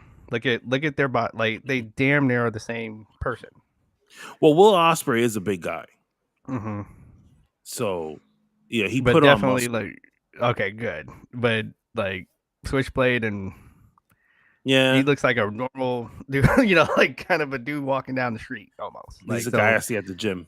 Right. One of the reasons why, like, I can't, like, the Young Bucks, just my mind just kind of can't fathom that guy is able to take even like either one of the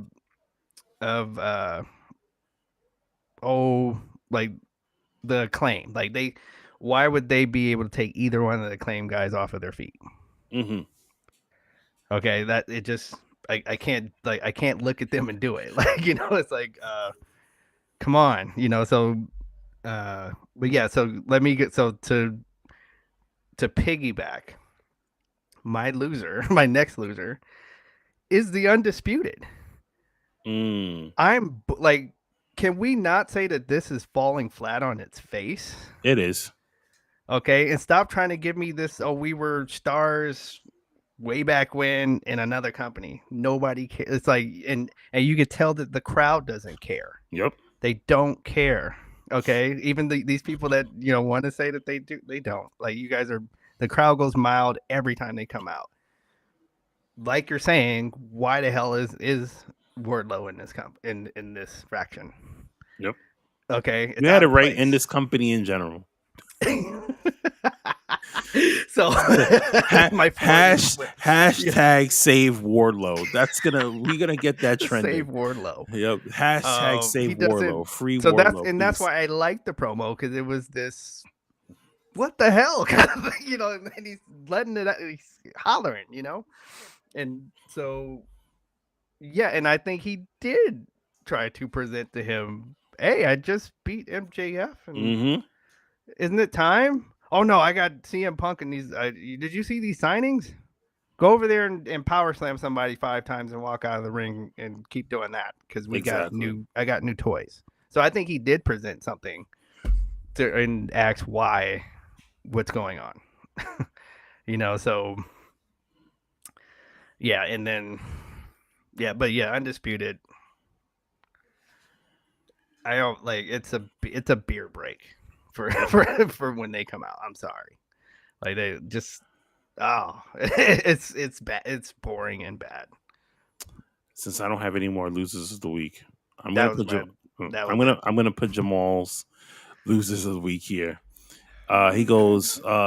Jamal's losers of the week is Kira Hogan and Tasha Steele.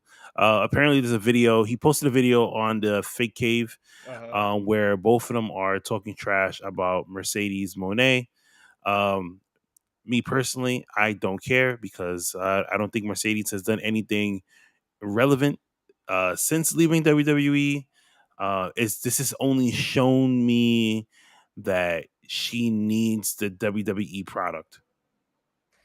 It's a wrestler, like you said, that when they have that presentation, as annoying as we feel like it is, because we've been hearing it for years, but it's boss time, Mm-hmm. and then hearing that first few notes of her music, guess what? It gets your mind goes into oh, here she comes, and I was waiting at Royal Rumble yep, for that 30 spot to hit, and right, she was gonna nope, nothing. yeah. So We got no, Liv Morgan. like you said, like everything has it's fallen flat for when she Mm-hmm. has been in these other companies and these other matches. They're falling flat. Like that's what's happened. That is the truth. Mercedes reminds me of the guy that has a midlife crisis, and he's going to go out there. He's gonna leave the wife. He's gonna leave the kids. He wants to go out there and dress all in black and Yeah, try to get himself a hot young girl. the And young then girl covered in tattoos and and then he realizes that the grass is not greener on the other side, and he wants to come home.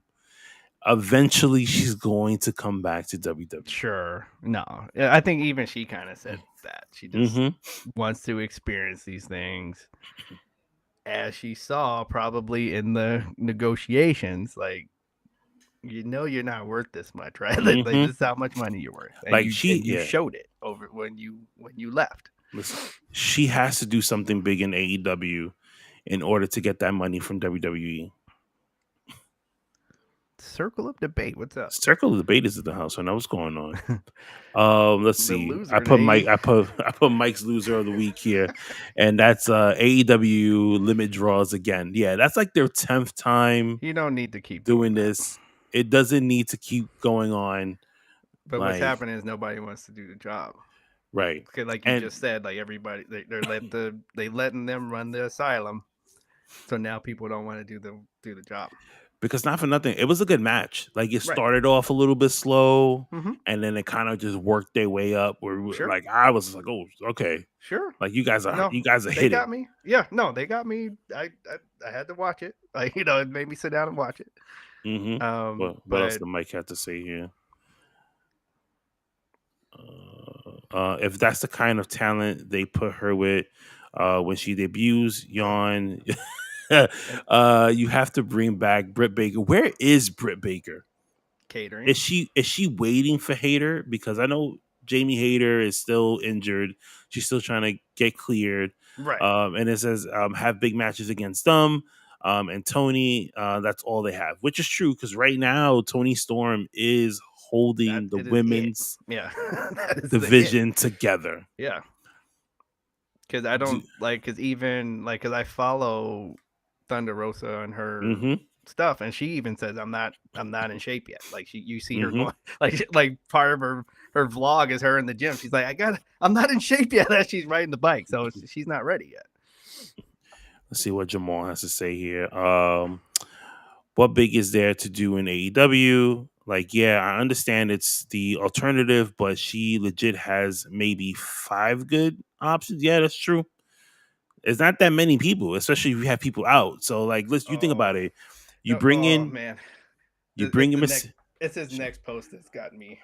I'll put his next post up in a minute after we list the women that she could possibly have good Right, matches okay. with in the So AEW. Sheeta, Sheeta, Britt Baker, yep, Jamie Hayter, Mhm. Toni Storm. And we've already seen her go against Was Ruby. We've seen her and Ruby many a times. I don't Statlander. Statlander, okay. Right. And Yep. I think that's it for now because and if Thunder can and Deanna Purrazzo. And if as long as Thunder she doesn't can drop get her in her shape, head. Yeah. Jamal's next. All right, so we're gonna go to Jamal. He says Sasha versus is this Rhino, right? Or he was trying to say Rio. Okay. Yeah. Maybe Willow. That's true because we did see Willow Mercedes against Willow. Yeah. And that would even be a fight now because they have a story to tell there. And they've been keeping her on ROH for a good while now. So, but yeah, Riho. Oh God, like so, Jamal. I don't know if you know how much I can't stand to watch Riho wrestle. right. But that's why I reacted that way. I can't do it. Like I can't stand it. I can't stand it. I gotta go to Mike. He says Mercedes better be the loser of the week. Every week, if Sean Ross Sapp announces she signed a 5-year deal, she will be the loser of the week every single week. Because I don't know what's going on with a lot of people in AEW. The simple fact that you're signing these long-term deals with TK for a really big amount of money, but you're not seeing that. You're gonna see it stretched out throughout all these years. Look at Buddy Matthews and Aleister Black right now. They want out of their contracts so they can leave and go back to WWE. Well, because again, it's like it's almost I'm going to sign these folks so that they don't go over there, and then everybody's excited for 3 weeks, and then it's back to camp. Mm-hmm. See, Jamal, the only reason why I didn't mention Athena is because they keep her on ROH. True. You don't see her on Rampage, Collision, or she got Dynamite. A decent storyline going on in ROH too. She was the women's champion for a good while there. Yep. And dominating. Got a faction now. Dominating against everybody. Yep.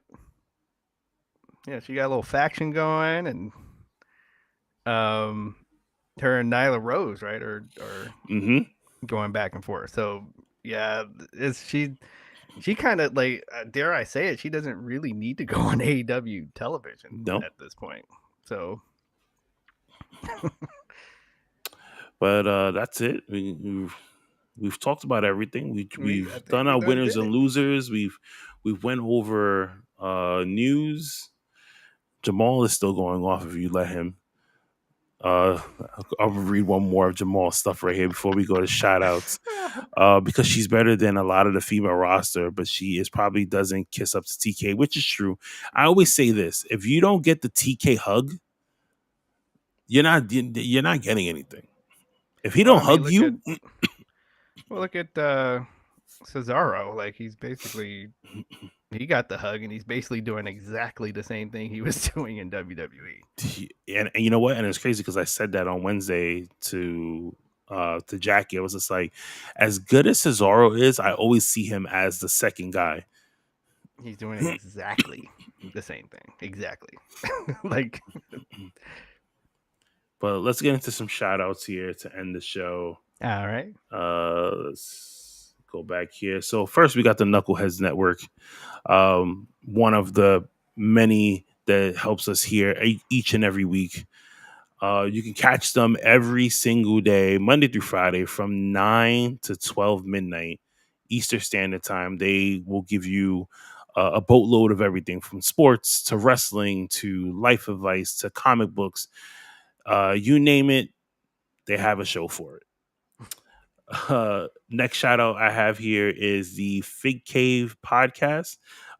If you are a Patreon member, obviously you know all the benefits you get for being a part of the Fig Cave. If you are not a part of the Fig Cave Facebook group, it only starts at $1 a month. You can interact with hundreds of other wrestling action figure collectors that are buying and trading toys every single day. Every time I go on there, somebody is posting a video of a Target or Walmart run. Chad is always finding things that are coming out, or he's finding pictures of people that are posting action figures that are starting to hit stores. You can always get it retail plus shipping, and that's one of the things that I love about the Facebook group that we have here over at the Fig Cave, is that you're never going to get lowballed. No. You're not going to get scammed. I think a lot of the people that are there, we got like around 500 and something members that participate every day, and everyone does it with honesty. Right. So there's never any type of worry. And if there is, Phil, and Nick and Tom and you and Mike, I kind of just come in there here and there and look around and be like, oh, okay. But you guys always make it right. And that's what I love about it. Because if somebody does get scammed, I always see that you guys try to make it right as best as possible. And you won't be staying. Like you you take a hike if you're out here trying to scam folks, or you're trying to price gouge. We don't allow that either. No, you gotta be right. We're trying to have a community here where everybody can get the figs they want. Like there's enough to go around, and you don't need to you go quadruple the price on a person just because you found it at your Target. And you can't go wrong with $1, starting off at $1 a month to join the Patreon. That gets you access to the Facebook group. They do have other tiers that you can go through, but not only are you getting access to the Facebook group, but you actually get to listen to the audio version of the Fig Cave podcast. You get to watch the video when the boys are going live. You watch unboxing videos that you may not see in the Facebook group itself. We just started posting our episodes of the Call Up podcast on the Patreon itself, so you can get that as well. If you missed the live version, you can catch the audio version of the episode, so you can listen to it in your car or at the gym or fig hunting, and you can come on here on Thursdays and give us your opinions on stuff. So jump on it. Content. You get there's a lot of bonus content in the Patreon. I think what Phil and Tommy were they didn't watch Game of Thrones when it was coming, when it was new, so they are watching Game of Thrones, with the watch along. So, which I love people's reactions, like when they don't watch Game of Thrones and they're watching it for the first time. Right. And it's just like I just want to see like their reaction. So seeing like seeing the guys give their take on Game of Thrones has been great to watch and stuff like that. Next up, we got the holidays and everything. Yeah. Next up, we have the Job at Tears podcast. I know people probably listening to this is like, you guys are shouting out a lot of podcasts, but we all work together. That's like right. The beauty of this community. You know what I mean? We know that it takes a village to make something grow, and the things that we try to do here for other individuals helps so much. So definitely shout out to the Jobbeteers podcast. They help us out tremendously by just giving us advice when we ask for it, posting our episodes and videos on their Facebook pages, wow. And sharing it with like their community of people. They're a local podcast here in New York, so I get to hang out with them from time to time when they have like pay-per-view watch-alongs and stuff like that. So they're like a great group of people. Will, Mr. Black, and Janelle from the HR. Shout outs to you guys.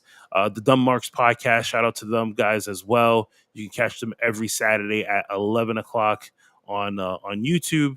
Obviously, our sponsors, SeatGeek and Ringside Collectibles. Don't forget, both code words are the same, and that is the call up. You can save $20 when you on your first purchase with SeatGeek, and you can save 10% with Ringside Collectibles on any purchase that you have when it comes to action figures or just accessories that they have there as well.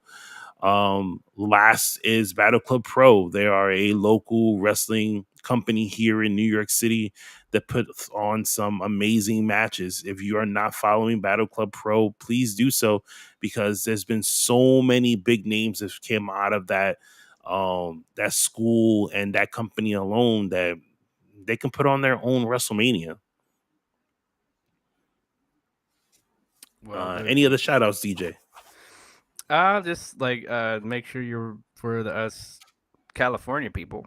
Make sure you're looking out for Barrios Toys. Like they always have the crazy meet and greets. If you see my AEW figures on the top shelf there, those are all signed from me going to Barrios Toys and doing meet and greets.